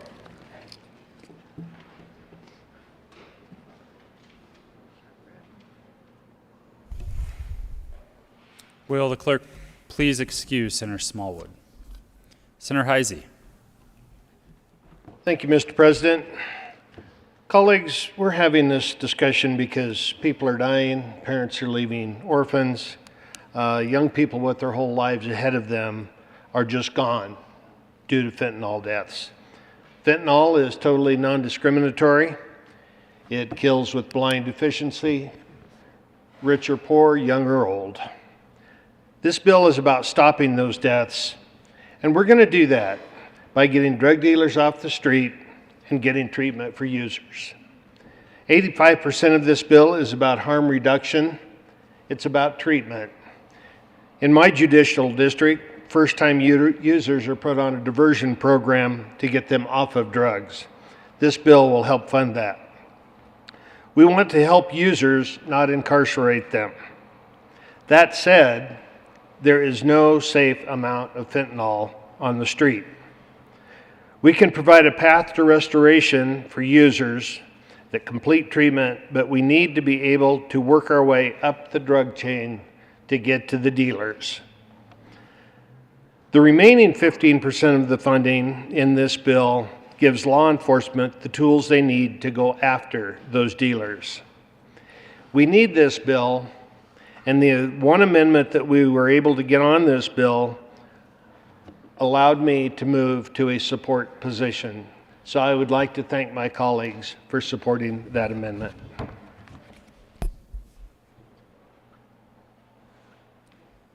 Minority Leader Holbert. Thank you, Mr. President. There was a young man born February 6, 1911 in Tampico, Illinois. At an early age, he committed to himself, promised himself, that he would not live an addicted life. I heard the story about that young man when he was the President of the United States. It was Ronald Wilson Reagan. He was the first president I voted for, and I always thought it was kind of neat that my birthday was 50 days exactly after his. I didn't know that story about President Reagan when I was a boy.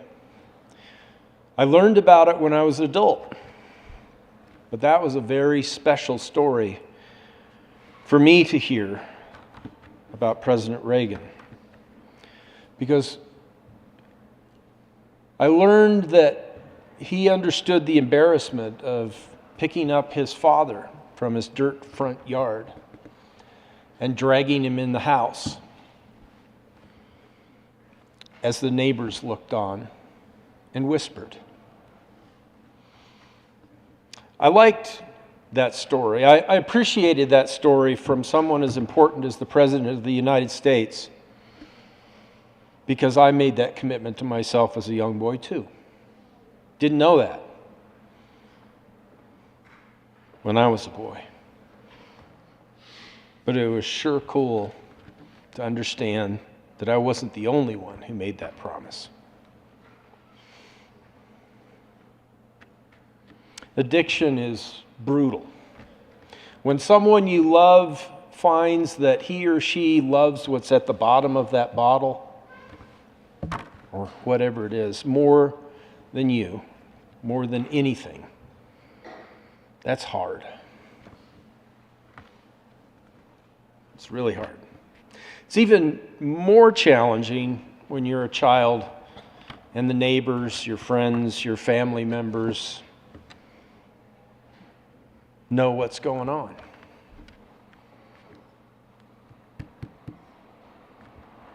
And don't help or can't help. As a kid, you can start to feel like it might be your fault. That's why when the good senator from Jefferson County talks about her experiences, I have to fight really hard to not start crying myself. Have you ever had an intoxicated relative tell you the gun isn't loaded and then to prove it turn and point it at you and pull the trigger? Have you ever had that ringing in your ears when the bullet flies by your head and thankfully it didn't hit you? Have you ever suffered the embarrassment when that loved one might come home and not stop in time and hit the wall of the garage so hard that it knocks things out of the kitchen cabinets? I never had to pick my dad up out of a dirt front yard and drag him in, but I had to do those things.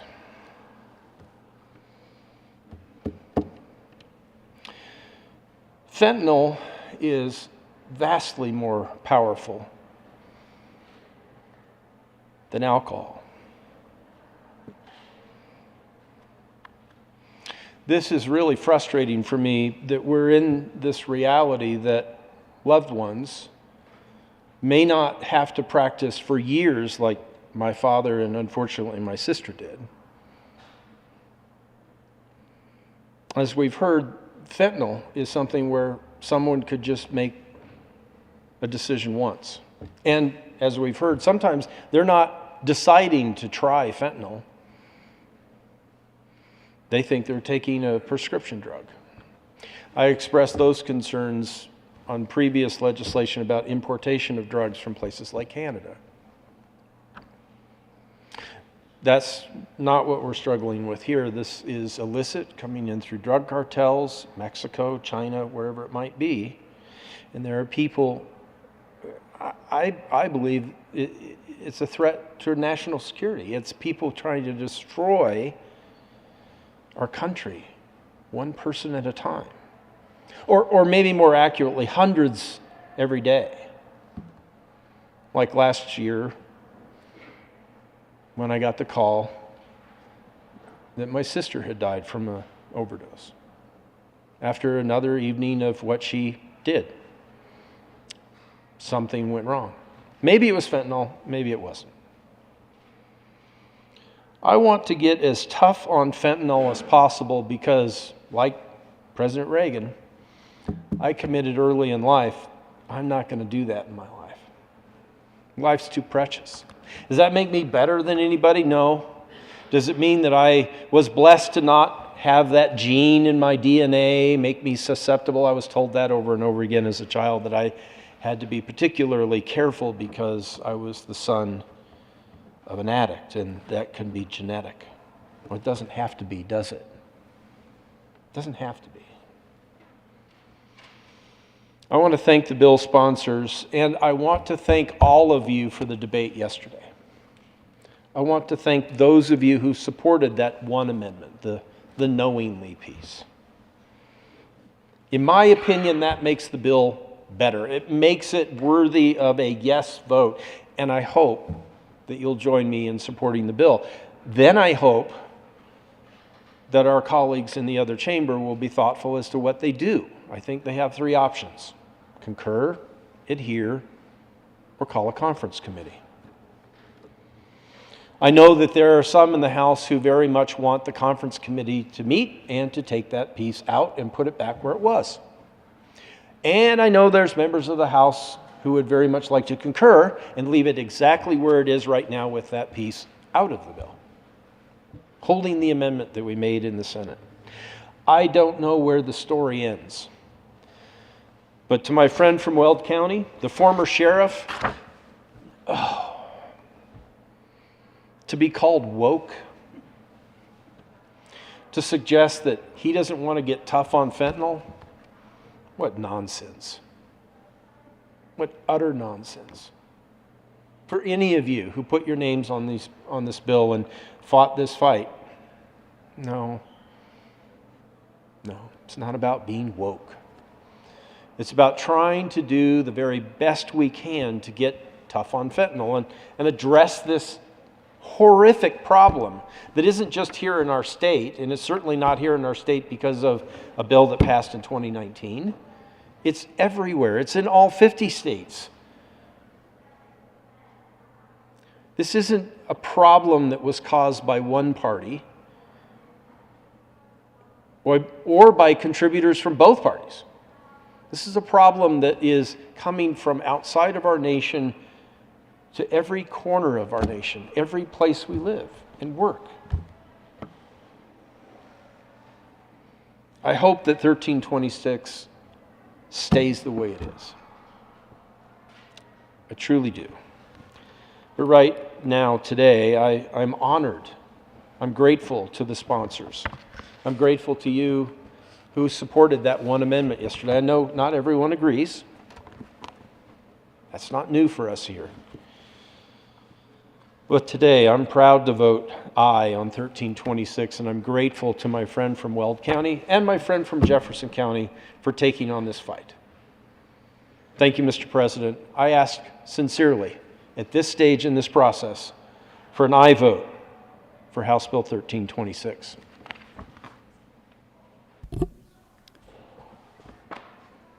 Senator Lundin. Thank you, Mr. President. I rise to continue the conversation because this policy conversation will continue. We had a significant 270 iterations of improvement, we would all hope, conversation of this bill thus far. each amendment, an idea conceived of, potentially offered, potentially voted up or down to try to improve the policy. I mean, fentanyl it's a nightmare scenario. We find ourselves in a crisis of enormous proportions. The bill speaks in significant ways to harm reduction, and that is an important piece. And I am supportive of those elements of the bill. But I think that we still have a remaining legitimate policy difference. We improved the bill significantly when we dealt with the mens rea, the guilty mind, the state of mind of an individual. Because I believe it is in the wholesale attack on this thing that is attacking our society, fentanyl.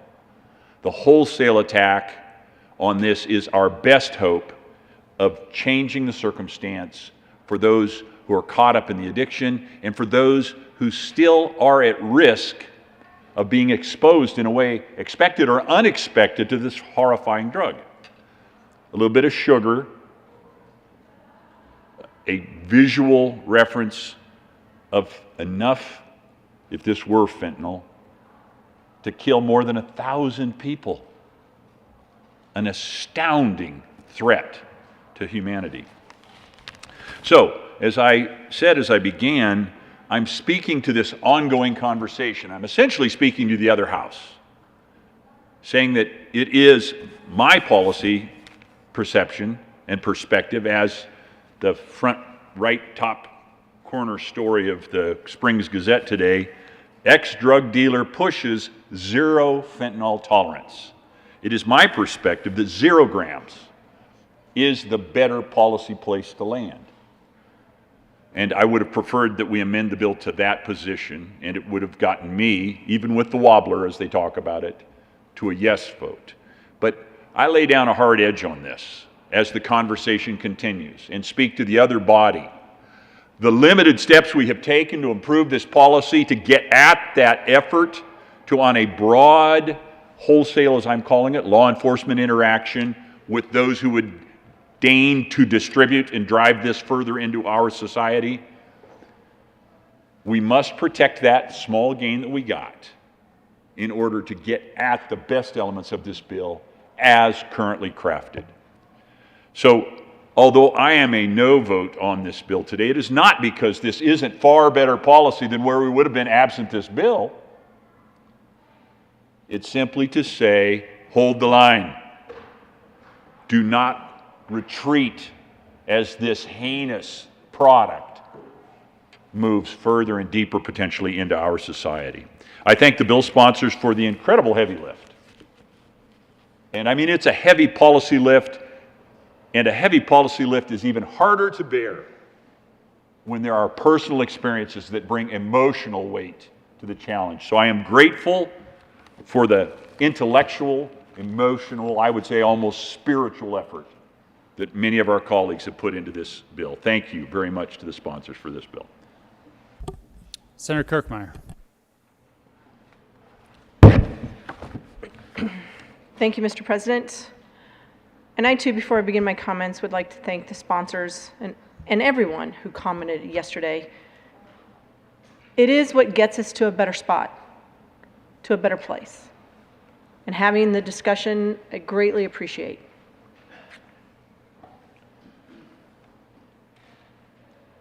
Fentanyl is now the #1 cause of death of Americans aged 13 to 50. Fentanyl is up to 50 times stronger than heroin and 100 times stronger than morphine.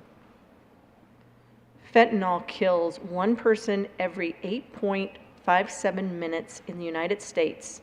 It's 175 people every day. In Colorado, it's 2 people a day. Fentanyl deaths among teens have more than tripled in the past 2 years. Those are some of the facts that we know about fentanyl. 10 weeks ago, over 10 weeks ago, I came here up to the well and I spoke because the Denver police chief called us out. He said we bared responsibility, that we were complicit in the process,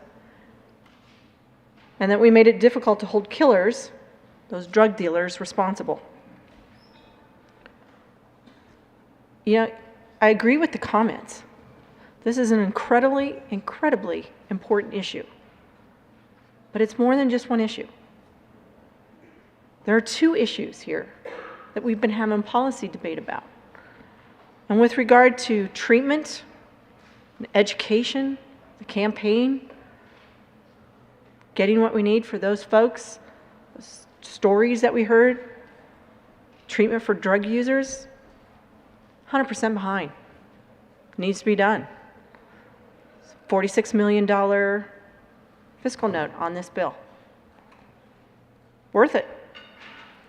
Let's get treatment. Let's get it done.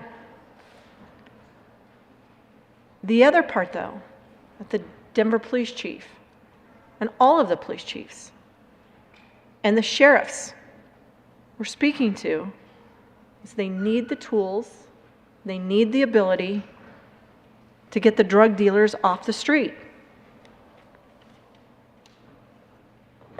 They stated the 2019 effort was to try to help people.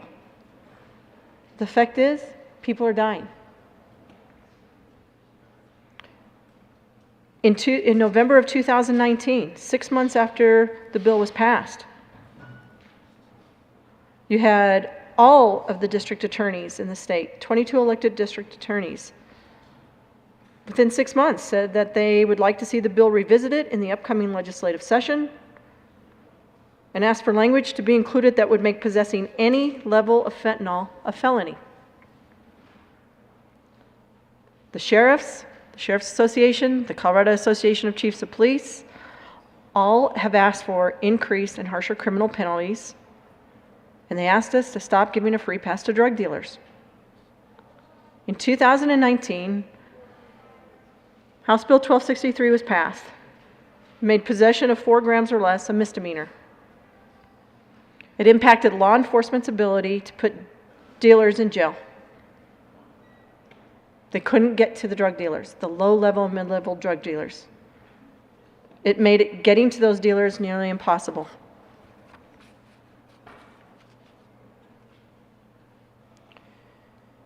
For me, we needed to get to where it's not just going to be a slap on the wrist. And I agree with the comments. Greatly appreciate that we were able to get the amendment on yesterday that we did. But still allowing possession under 1 gram of fentanyl is still a problem. Our law enforcement folks have told us that there is no amount of fentanyl that is safe and that it doesn't belong in our streets in any amount. We know 1 pill can kill, half a pill can kill.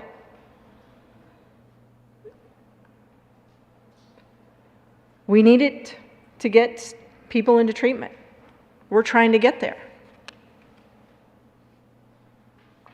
But we need those same people to work with our law enforcement officials to identify where they are getting it from, so that the law enforcement and the district attorneys can go after the drug dealers and get them off the street.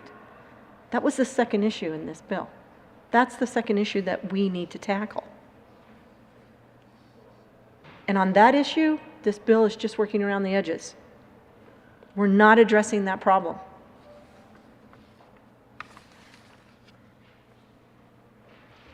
Under this current law and this bill, we were told time and time again by our law enforcement officials, there's no incentive for defendants to agree to treatment or to help with getting the drug dealers off the street. We were told by folks who are drug dealers, whether it's 4 grams or 1 gram, they'll know and they'll be able to work around it and they'll still be dealing. They'll know how to get around it. For me, House Bill 1326 falls short of protecting our communities. We have the opportunity to work, listen to the experts in law enforcement. We listen to the experts on the public health side. But we need to listen to the experts in law enforcement, the sheriffs, the police, the district attorneys. We had the opportunity to prevent deaths but we needed to get to 0 on possession. Make any amount of fentanyl a felony. We need to get drug users into treatment. We're getting there. We need it to assist the law enforcement with tools to get drug dealers off the street. And then we need to make sure that the tools are necessary there for the district attorneys to continue to do what they do and put those drug dealers in jail. Having less than 1 gram of fentanyl, still only a misdemeanor, doesn't get us there. So while I appreciate everything that has been done on this bill, done on this issue, these issues, I just think we need to go farther. And to the good senator from Jefferson County, I just want you to know we all heard your story. And we greatly appreciate it. And greatly appreciate what you've done. And now that we're all coming up on Mother's Day, I'm sure your mom appreciates it too. Good job. Senator Gonzalez.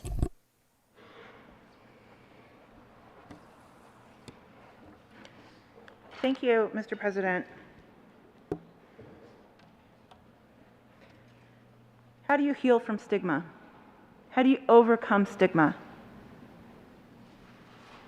How do you shed the stigma that has been attached so significantly to the issues of substance use disorder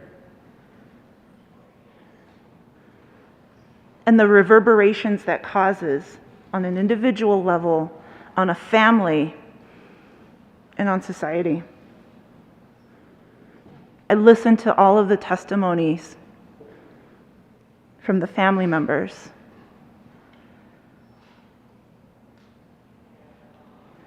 And I also want to acknowledge that not everyone who lost a loved one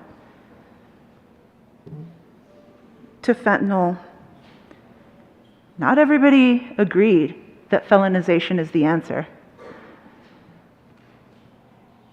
Jim O'Connor, who lost his son Seamus, said that a felony would have broken him.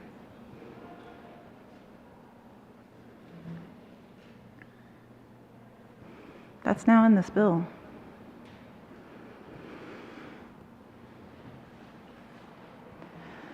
We talk about tools.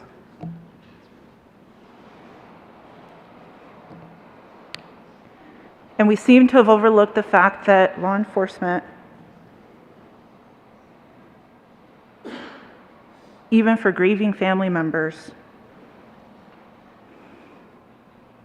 couldn't offer as much as a callback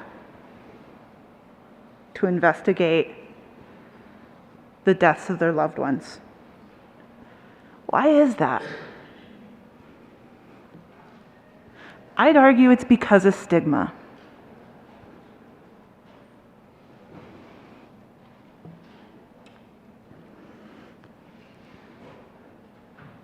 This bill is going to, I worry that this bill is going to increase the stigma and the shame, given the mens rea amendment that was added on. Because whether or not you know that there is fentanyl in the substance that you're taking or that you have on your possession and on your person, that's now a felony. It's going to make it much more difficult for someone to come forward and say, I'd like some testing strips. I'd like some naloxone.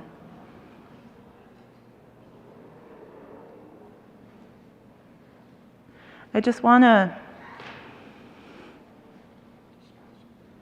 appreciate the fact that this is a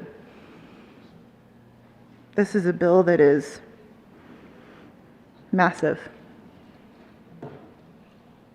and an issue that we will continue to contend with next session and in the years to come. With great appreciation to everyone involved on all sides of this process, on all sides of this issue. I think we all share the goal at the end of the day of trying to save lives. But increasing stigma is not the way to proceed. Increasing stigma will drive folks further away from the treatment that they so desperately need. And so I've tried throughout this process to take that harm reduction lens and that harm reduction approach, that the way that you overcome stigma is still by trying to find ways to love through it. I think everybody in this room, everybody in this building knows someone who is navigating present tense addiction.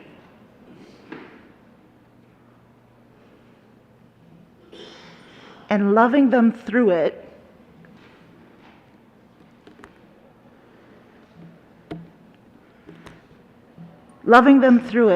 as opposed to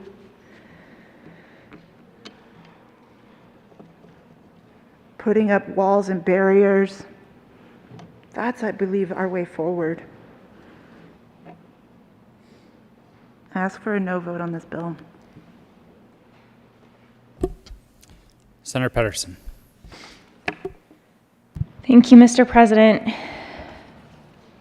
I just want to reiterate before we go to a vote how critical all these pieces are.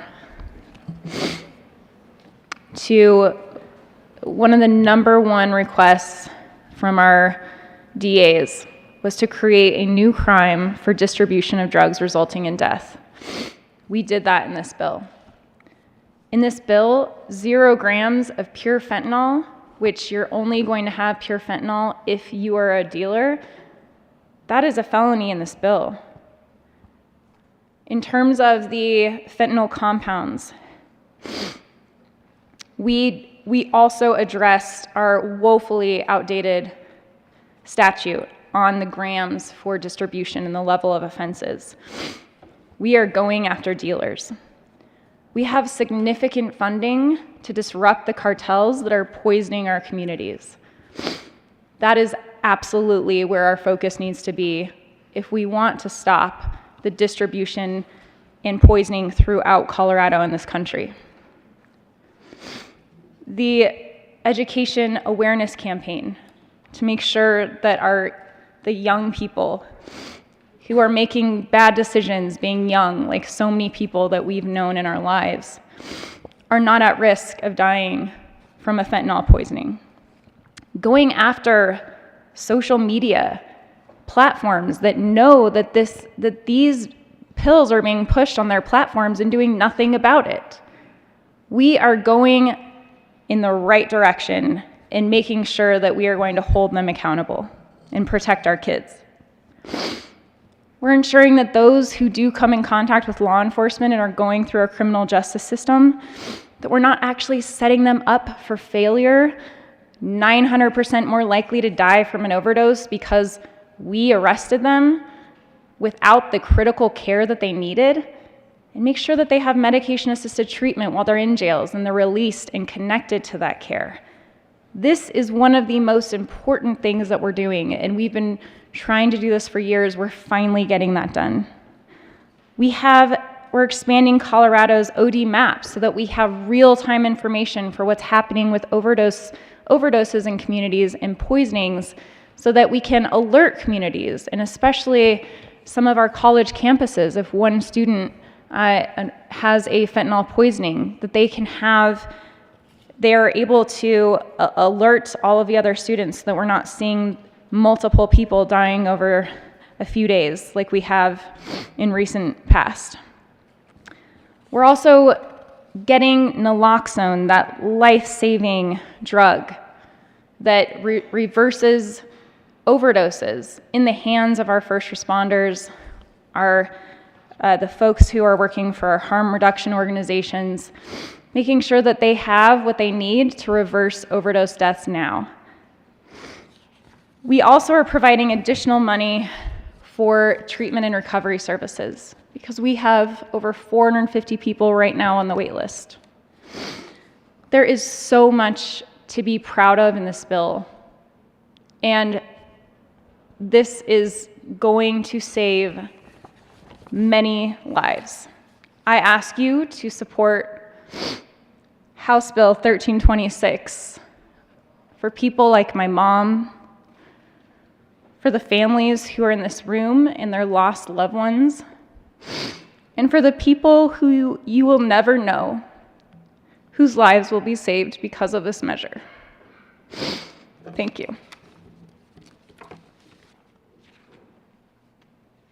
The motion, Senator Gardner. Thank you, Mr. President.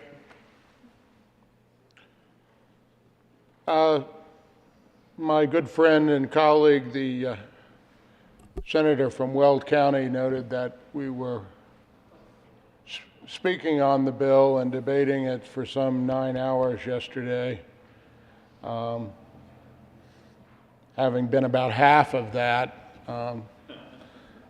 I think the senator said there wasn't much more to say. I regret that I only have 20 minutes, but less can be more. I said yesterday there were 3 things about this bill that needed to happen, and I said there were things about this bill that were important and critical.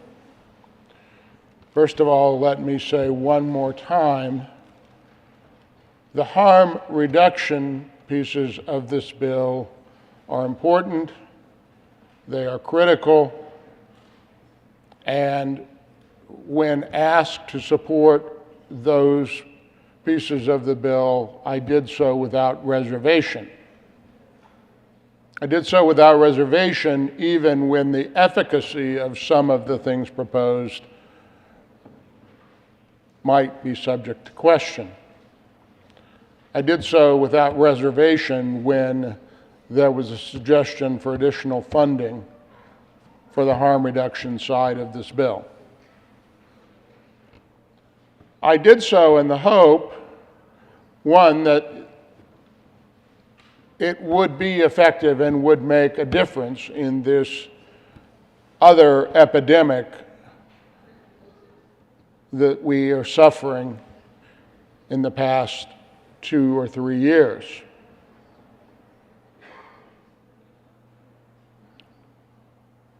One that has taken more young people than the pandemic, I think. But I also said about those 3 things that in order to make this program, this bill, effective, we needed, 1, to remove the specific intent, or mens rea, as lawyers call it, that required someone who possesses a controlled substance to absolutely know that within that controlled substance was fentanyl.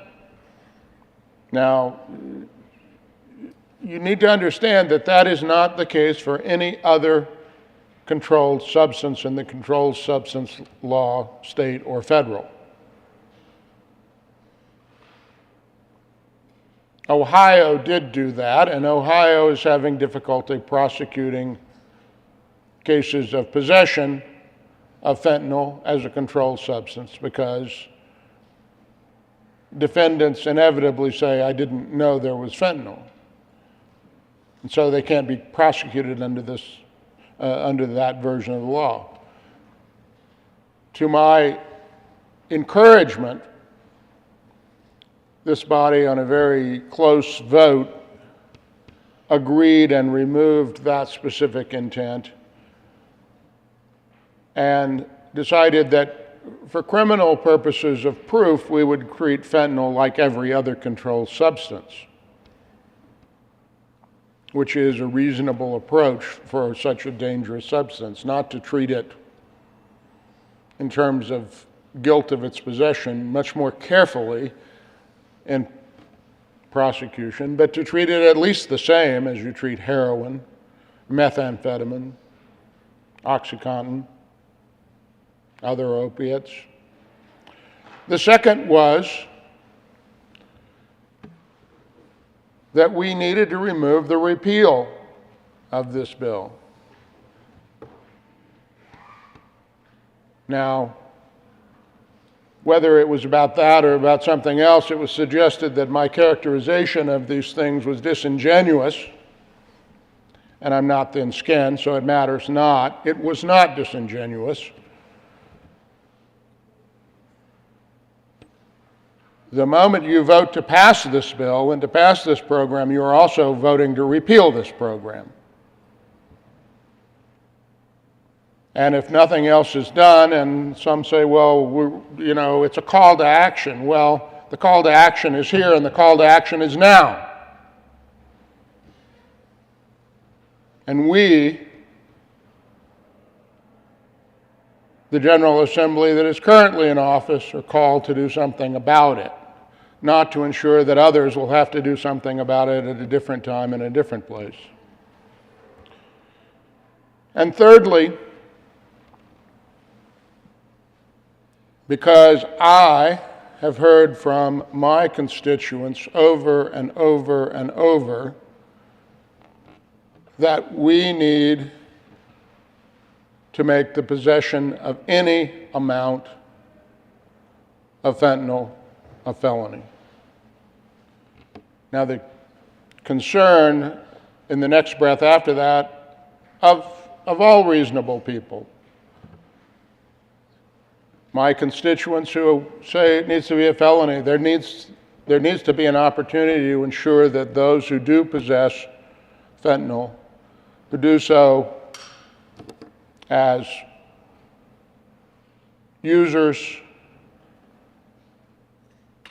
perhaps first-time users, and as I always say, I don't find the phrase casual user to be an appropriate one, or saying a simple user, because there's nothing casual or simple about this. But those who find themselves in that situation and without sufficient judgment or willpower, or because of their other exposure, possess fentanyl. We provided a path to rehabilitation and a path to avoid a felony. It's a straightforward path. I wouldn't say it's an easy path, because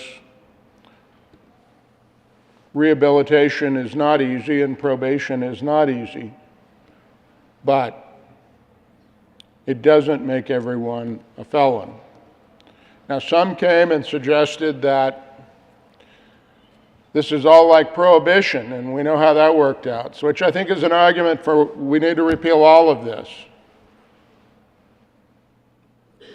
I don't think many of the arguments I heard are the least bit disingenuous, but I think they're specious. I think they're well-intended and ill-considered. And this bill, on the harm reduction side, I think is phenomenal. And on the criminal justice and justice administration side, inadequate. My hope when I departed yesterday was that the piece that we did put on this bill that was very important, and we heard so from prosecutors and law enforcement who are compassionate people who care about this problem as deeply as any of you,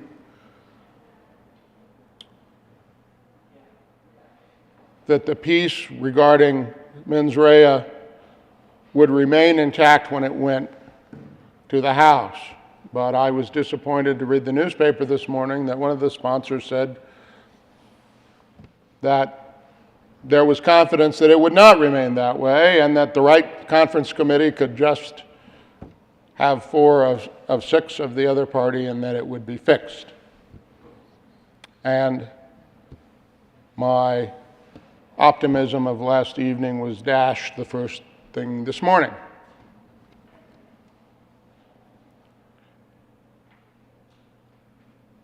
The bill is inadequate to the task, and the bill is a repeal at a definite future date of what good work has been done or will be done on the criminal justice side.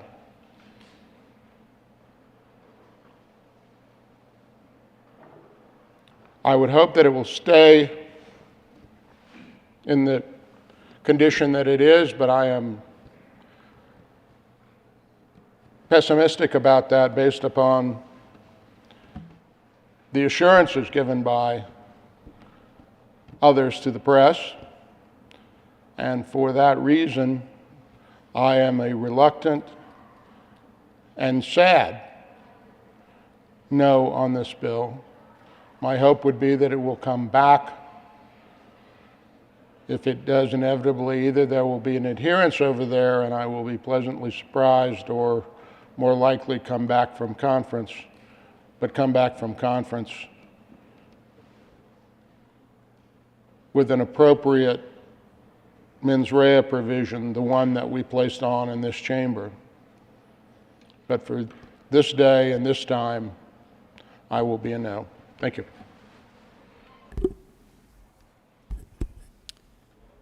The motion is the passage of House Bill 1326. Are there any no votes? Senators Gardner, Sonnenberg, Kirkmeyer, Liston, Lundin, Gonzalez, Rodriguez, Lee.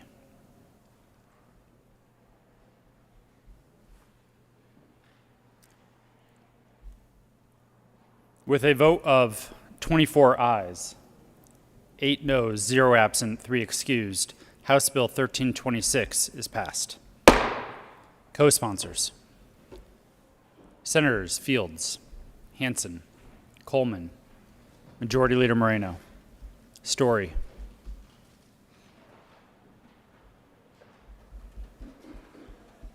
please add the president.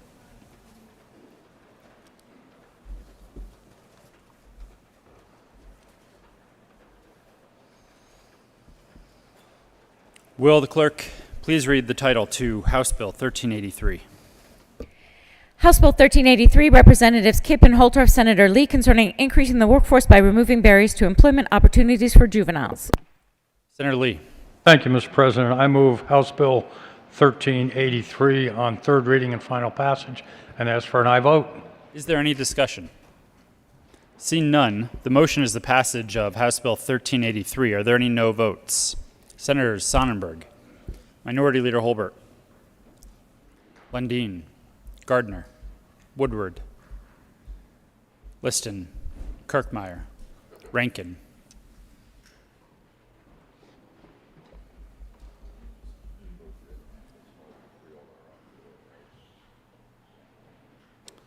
With a vote of 24 ayes, 8 noes, 0 absent, 3 excused, House Bill 1383 is passed. Co-sponsors: Senators Zenzinger, Majority Leader Moreno, Kolker, Winter,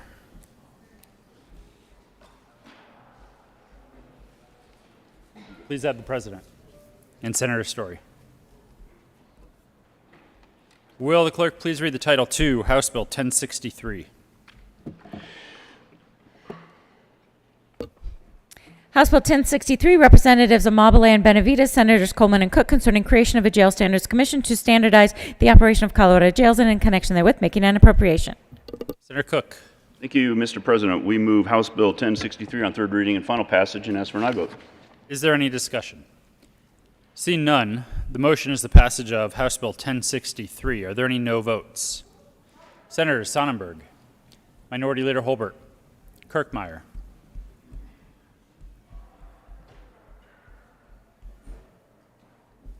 with a vote of 29 ayes, 3 noes, 0 absent, 3 excused, House Bill 1063 is passed. Co-sponsors: Senators Bridges, Majority Leader Moreno. Hanson. Lee. Buckner. Gonzalez. Jaquez Lewis.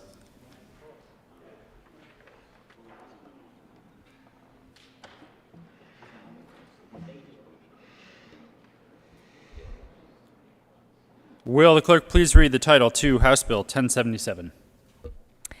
House Bill 1077, Representatives Michelson, Janae, and Judah, Senators Purell and Hanson, concerning the creation of the Colorado Nonprofit Security Grant Program for qualified nonprofit organizations at high risk of a terrorist attack and who applied for but did not receive a grant from the Federal Nonprofit Security Grant Program, and in connection therewith making an appropriation. Senator Hanson. Thank you, Mr. President. I move for the passage of House Bill 1077 on third reading. Is there any discussion? Senator Hanson. Yes, Mr. President, I need to request permission for a third reading amendment. Senator Hanson, please explain the need. Well, Mr. President, appreciate this opportunity. This is a very straightforward amendment that I'd like you to consider. We had made a fiscal agreement, which I thought was in the bill as it came out of seconds, that made this a one-time appropriation. We double-checked the language, and the language still read ongoing. And so to fulfill our agreement on this bill, I'm asking for an amendment to make it a one-time $500,000 appropriation. The question before the body is Senator Hanson's request for permission to offer a third reading amendment. All those in favor say aye. Opposed, no. The ayes have it, and permission is granted. Will the clerk please read L002? Amendment L002 by Senator Hanson, amend revised bill, page 5, stride lines 24 and 25. Thank you, Mr. President. I move L002 to House Bill 1077. Is there any discussion about the amendment? Seeing none, the motion is for the adoption of L002 to House Bill 1077. Are there any no votes? With a vote of 32 ayes, 0 no, 0 absent, 3 excused, L002 to 1077 is passed. To the bill, is there any further discussion? Seeing none, the motion is for the passage of House Bill 1077. Are there any no votes? Senators Sonnenberg, Kirkmeyer, Cook, Liston, Minority Leader Holbert, Lundin, Scott.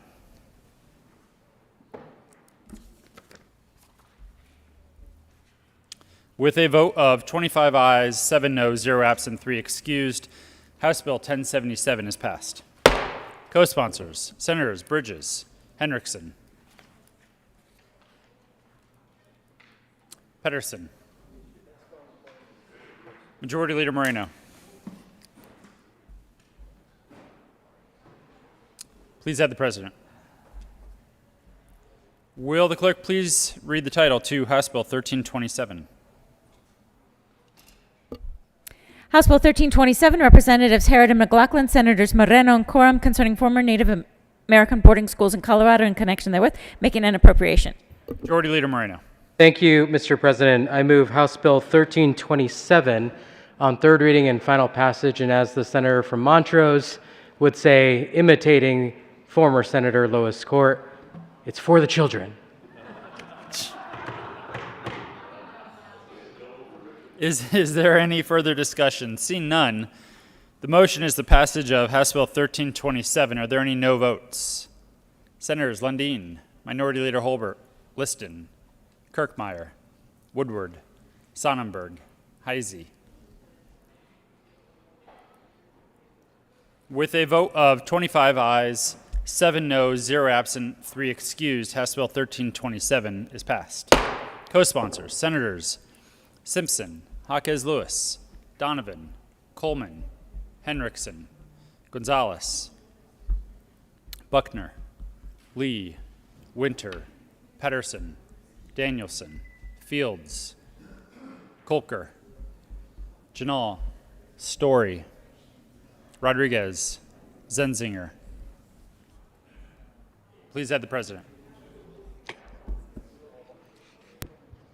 Thank you. Will the clerk please read the title to House Bill 1366?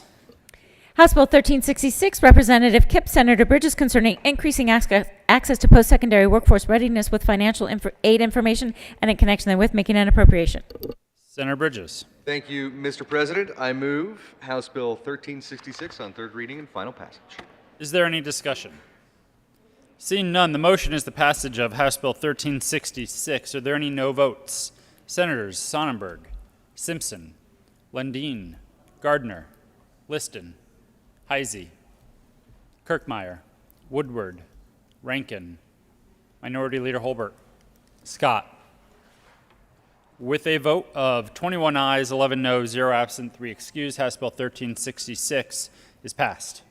Co-sponsors, Senators Janal, Hansen, Fields, Majority Leader Moreno, Henriksen, Gonzalez, Buckner, Lee, Winter, Pedersen, Rodriguez, Coleman, Jaquez Lewis, Zenzinger. Please add the President. Will the clerk please read the title to House Bill 1378? House Bill 1378, Representatives Judah and Sullivan, Senators Coleman and Hansen, concerning the Denver Metropolitan Regional Navigation Campus Grant to address homelessness and in connection therewith making an appropriation. Senator Hansen. Thank you, Mr. President. I move for the passage of House Bill 1378 on third reading and final passage. Is there any discussion? Seeing none, the motion is the passage of House Bill 1378. Are there any no votes? Senators Heisey, Sonnenberg, Simpson, Lundin, Gardner, Liston, Kirkmeyer, Rankin, Woodward, Minority Leader Holbert, Scott. With a vote of 21 ayes, 11 noes, 0 absent, 3 excused, House Bill 1378 is passed. Co-sponsors, Senators Donovan, Winter, Jaquez Lewis, Fields, Majority Leader Moreno, Gonzalez, Zenzinger, Pedersen, Buckner, Lee, Story. Please add the President and Senator Janal. Will the clerk please read the title to House Bill 1287? House Bill 1287, Representatives Bazenaker and Hooten, Senator Winter, concerning protections for mobile home park residents and in connection therewith making an appropriation. Senator Winter. Thank you, Mr. President. I move for the passage of House Bill 1287 on third reading, and I ask for permission for a third reading amendment. The question before the body is Senator Winter's request for permission to offer a third reading amendment. All those in favor say aye. Opposed, no? No. The ayes have it and permission is granted. Will the clerk please read L39 to House Bill 1287? Amendment L039 by Senator Winter, amend revised bill, page 55. Thank you, Mr. President. I think this is going to be your favorite third reading amendment of the day, because when we changed the implementation date, we don't need as much money to implement it. So we're reducing the amount of money we need for the bill. Senator Winter, will you move the... And I move L039. Is there any discussion? Seeing none, the motion is for the adoption of L39 to House Bill 1287. Are there any no votes? With a vote of 32 ayes, 0 noes, 0 absent, 3 excused, L39 is adopted. To the bill, Senator Winter. Thank you, Mr. President. I move for the passage of 1287 on third reading. The motion is for the passage of House Bill 1287. Are there any no votes? Senators Sonnenberg, Heisey, Simpson, Lundin, Gardner, Liston, Kirkmeyer, Rankin, Woodward, Cook, Minority Leader Holbert, Scott. With a vote of 20 ayes, 12 noes, 0 absent, 3 excused, House Bill 1287 is passed. Co-sponsors, Senators Jaquez Lewis, Henriksen, Donovan, Majority Leader Moreno, Fields, Rodriguez, Gonzalez, Kolker, Danielson, Janal, Zenzinger, Pedersen, Buckner, Lee.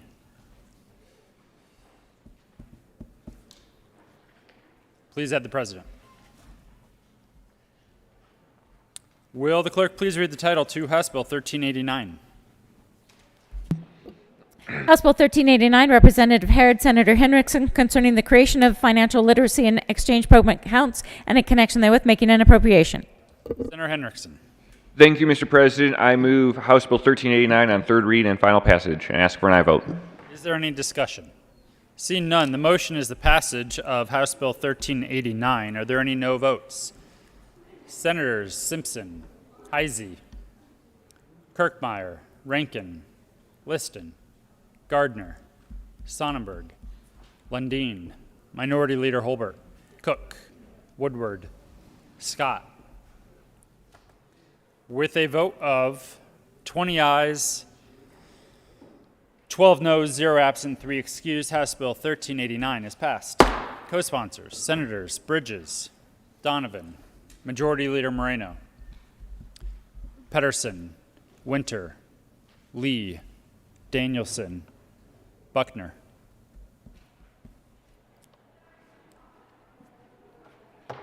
Please add the President. Will the clerk please read the title to House Bill 1387?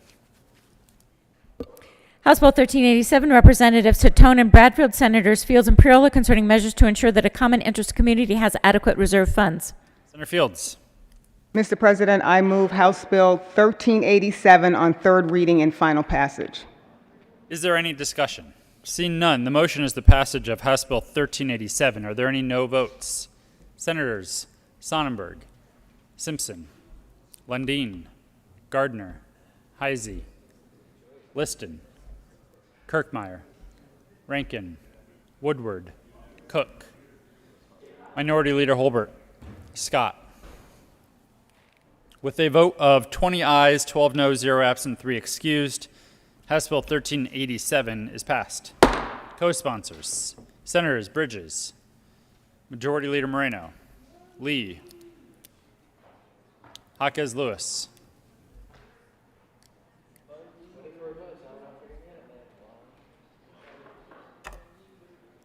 Gonzalez. Will the clerk please read the title to House Concurrent Resolution 1003?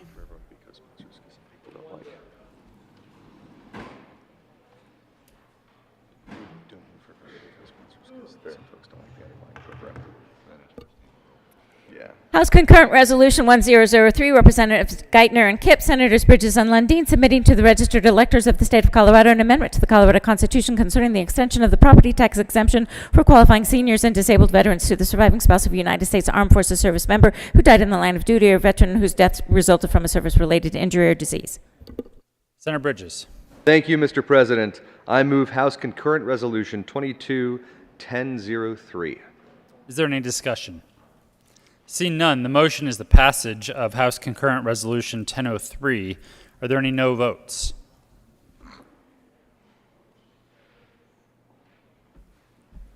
With a vote of 32 ayes, 0 noes, 0 absent, 3 excused, House Concurrent Resolution 1003 is passed. Co-sponsors, Senators Cook, Minority Leader Holbert, Gardner, Simpson, Liston, Heisey, Sonnenberg, Kirkmeyer, Woodward, Rankin, Henriksen, Kolker, Danielson, Pedersen, Story, Janal, Winter, Donovan, Coleman, Jaquez Lewis, Scott,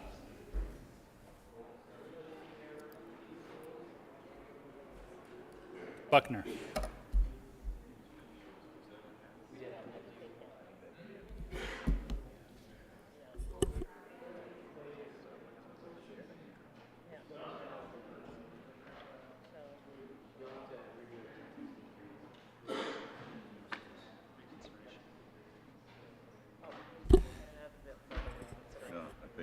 Does he? You want me to go? You gonna? He's got a reconsideration. Senator Lundin. Thank you, Mr. President. I have been sitting back in my seat with a mens rea. That's a guilty mind. And now I stand before you and I say, mea culpa. It is mine and mine alone the fault. I have voted on the prevailing side of a previously moved and voted upon bill. And I want to call your attention to the fact of that because you will want to make sure your vote is recorded properly. And I move for the semi-immediate reconsideration of House Bill 1063. The motion is for the reconsideration of House Bill 1063. All those in favor say aye. Aye. Those opposed, no. The motion is adopted and reconsideration is granted. Will the clerk please read the title to House Bill 1063? House Bill 1063, Representatives Amabile and Benavides, Senators Coleman and Cook, concerning creation of a Jail Standards Commission to standardize the operation of Colorado jails and in connection therewith, making an appropriation. Senator Cook. Thank you, Mr. President. We move House Bill 1063 on third reading and final passage and ask for an aye vote. Is there any discussion? Seeing none, the motion is the passage of House Bill 1063. Are there any no votes? Senators Lundin, Minority Leader Holbert, Sonnenberg, Kirkmeyer, Woodward.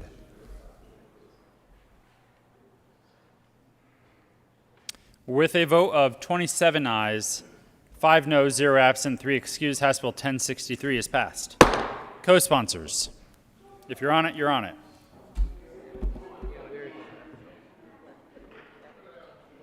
Janal.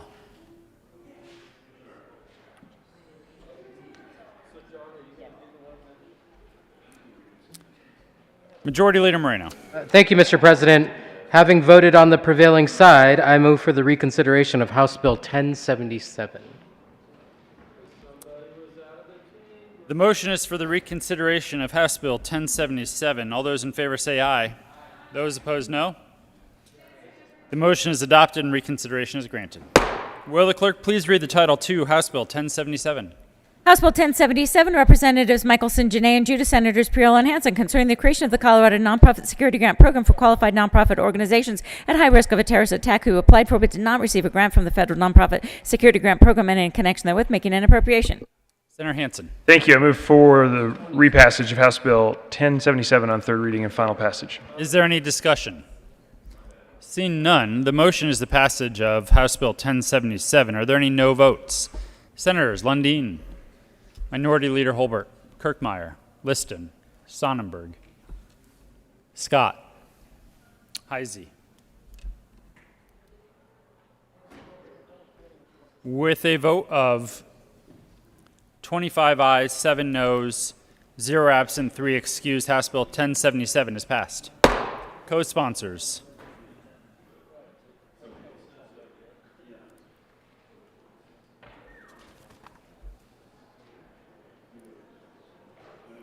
Committee reports. May 6, 2022, the Committee on Appropriations, after consideration on the merits, the committee recommends the following. House Bill 1005 be referred to the Committee of the Whole with favorable recommendation with the recommendation that it be placed on the consent calendar. House Bill 1006 be referred to the Committee of the Whole with favorable recommendation with the recommendation that it be placed on the consent calendar. House Bill 1011 be amended as follows, and as so amended be referred to the Committee of the Whole with favorable recommendation. House Bill 1012 be amended as follows, and as so amended be referred to the Committee of the Whole with favorable recommendation. House Bill 1051 be referred to the Committee of the Whole with favorable recommendation.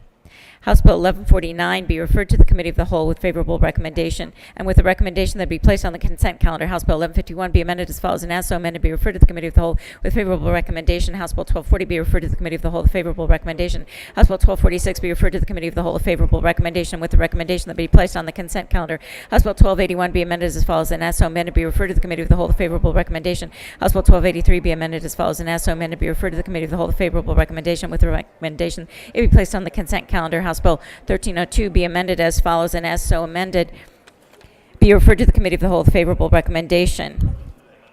House Bill 1303 be amended as follows, and as so amended be referred to the Committee of the Whole with favorable recommendation. House Bill 1308 be amended as follows, and as so amended be referred to the Committee of the Whole with favorable recommendation.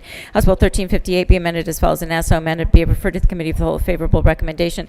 House Bill 1367 be referred to the Committee of the Whole with favorable recommendation. House Bill 1380 be referred to the Committee of the Whole with favorable recommendation. House Bill 1393 be referred to the Committee of the Whole with favorable recommendation. House Bill 1397 be referred to the Committee of the Whole with favorable recommendation. May 5th, 2022, the Committee on State Veterans Veterans and Military Affairs. After consideration on the merits, the committee recommends the following: House Bill 1362 be amended as follows, and as so amended be referred to the Committee on Appropriations with favorable recommendation. House Bill 1363 be postponed indefinitely. House Bill 1410 be referred to the Committee of the Whole with favorable recommendation, with a recommendation be placed on the consent calendar. House Bill 1407 be referred to the Committee of the Whole with favorable recommendation, with a recommendation be placed on the consent calendar. House Bill 1405 be referred to the Committee of the Whole with favorable recommendation, with a recommendation be placed on the consent calendar. House Bill 1323 be referred favorably to the Committee on Appropriations. House Concurrent Resolution 1006 be referred favorably to the Committee on Finance. May 6, 2022, the Committee on Appropriations, after consideration on the merits, the committee recommends the following: House Bill 1409 be amended as follows, and as so amended be referred to the Committee of the Whole with favorable recommendation. Message from the House. May 6, 2022, the House has passed on third reading and transmitted to the Reviser of Statutes House Bills 1416, 1221, 1223, 1413, 1415, 1248, 1050, 1061, 1412, and 1244 is amended in House and printed in House Journal May 5, 2022. The House has passed on third reading and transmitted to the Reviser of Statutes House Bill 1414. Message from the Reviser. May 6, 2022, we hear transmit without comment House Bill 1414 without comment as amended. House Bill 1050, 1061, 1221, 1223, 1244, 1248, 1412, 1413, 1415, and 1416. Majority Leader Moreno. Thank you, Mr. President. Colleagues, if you recall, I laid over the special orders calendar from this morning until after third reading. Just so you're aware, those bills will be added to a special orders calendar after the committees that are scheduled to meet upon adjournment meet. So the plan for today is that we will break shortly for committees to meet, the State Veterans and Military Affairs Committee as well as the Finance Committee. After those committees are done, we will come back to the floor to take up the bill, a special orders calendar that consists of the bills from this morning as well as the bills that were referred from appropriations. After we are done on the floor, that is when appropriations will meet. And then after appropriations meets, we will come back to the floor to consider on special orders the bills that were referred from appropriations. All of this is done, colleagues. It'll be a long day, but all of this is done in the pursuit of not having to come in tomorrow. So if we can get our work done today and this evening, we do not plan to come in tomorrow. Senator Cook. Oh, announcement. Did you call announcements? Is that what you did? We're on recess. But announcements. All right. Senator Cook.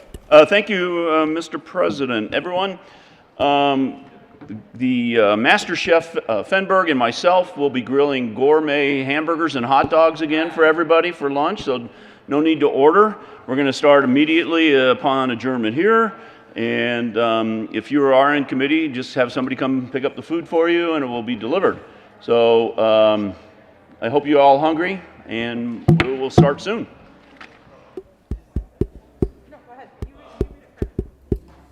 Senator Coleman.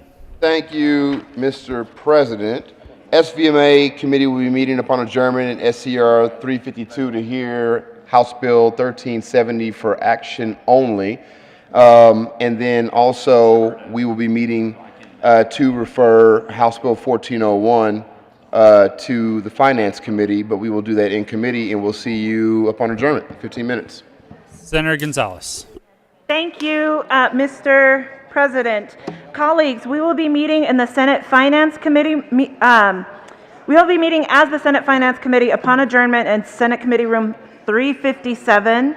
We'll be hearing all of the bills that appear on your calendar, and then upon receipt of the House Bill 1401 from the SVMA Committee, we will then hear 1401 in Finance at the bottom of the calendar. So we look forward to seeing you all then. Thank you. Introduction of bills. House Bill 1416, Representatives Esgar, Neville, Senators Colcar and Ranker, concerning procedural requirements for the administration of property tax and the connection therewith, requiring the property tax administrator to maintain a list of persons interested in receiving notification about possible amendments to property tax manuals, requiring public hearings with notice in connection with amendments to property tax manuals, requiring petitions for changes to property tax materials to be in writing, requiring notification about the opportunity to obtain additional information about the valuation of commercial property, requiring notification about the abatement process, allowing for the correction of errors impacting valuation of a class or subclass of property, establishing a process for accelerated consideration of certain appeals, and making an appropriation. Appropriations. Majority Leader Moreno. Thank you, Mr. President. I move that the Senate recess until upon adjournment of the Finance Committee. The motion is to recess upon adjournment of the Finance Committee. All those in favor say aye. Opposed, no. The ayes have it, and the Senate will stand in recess.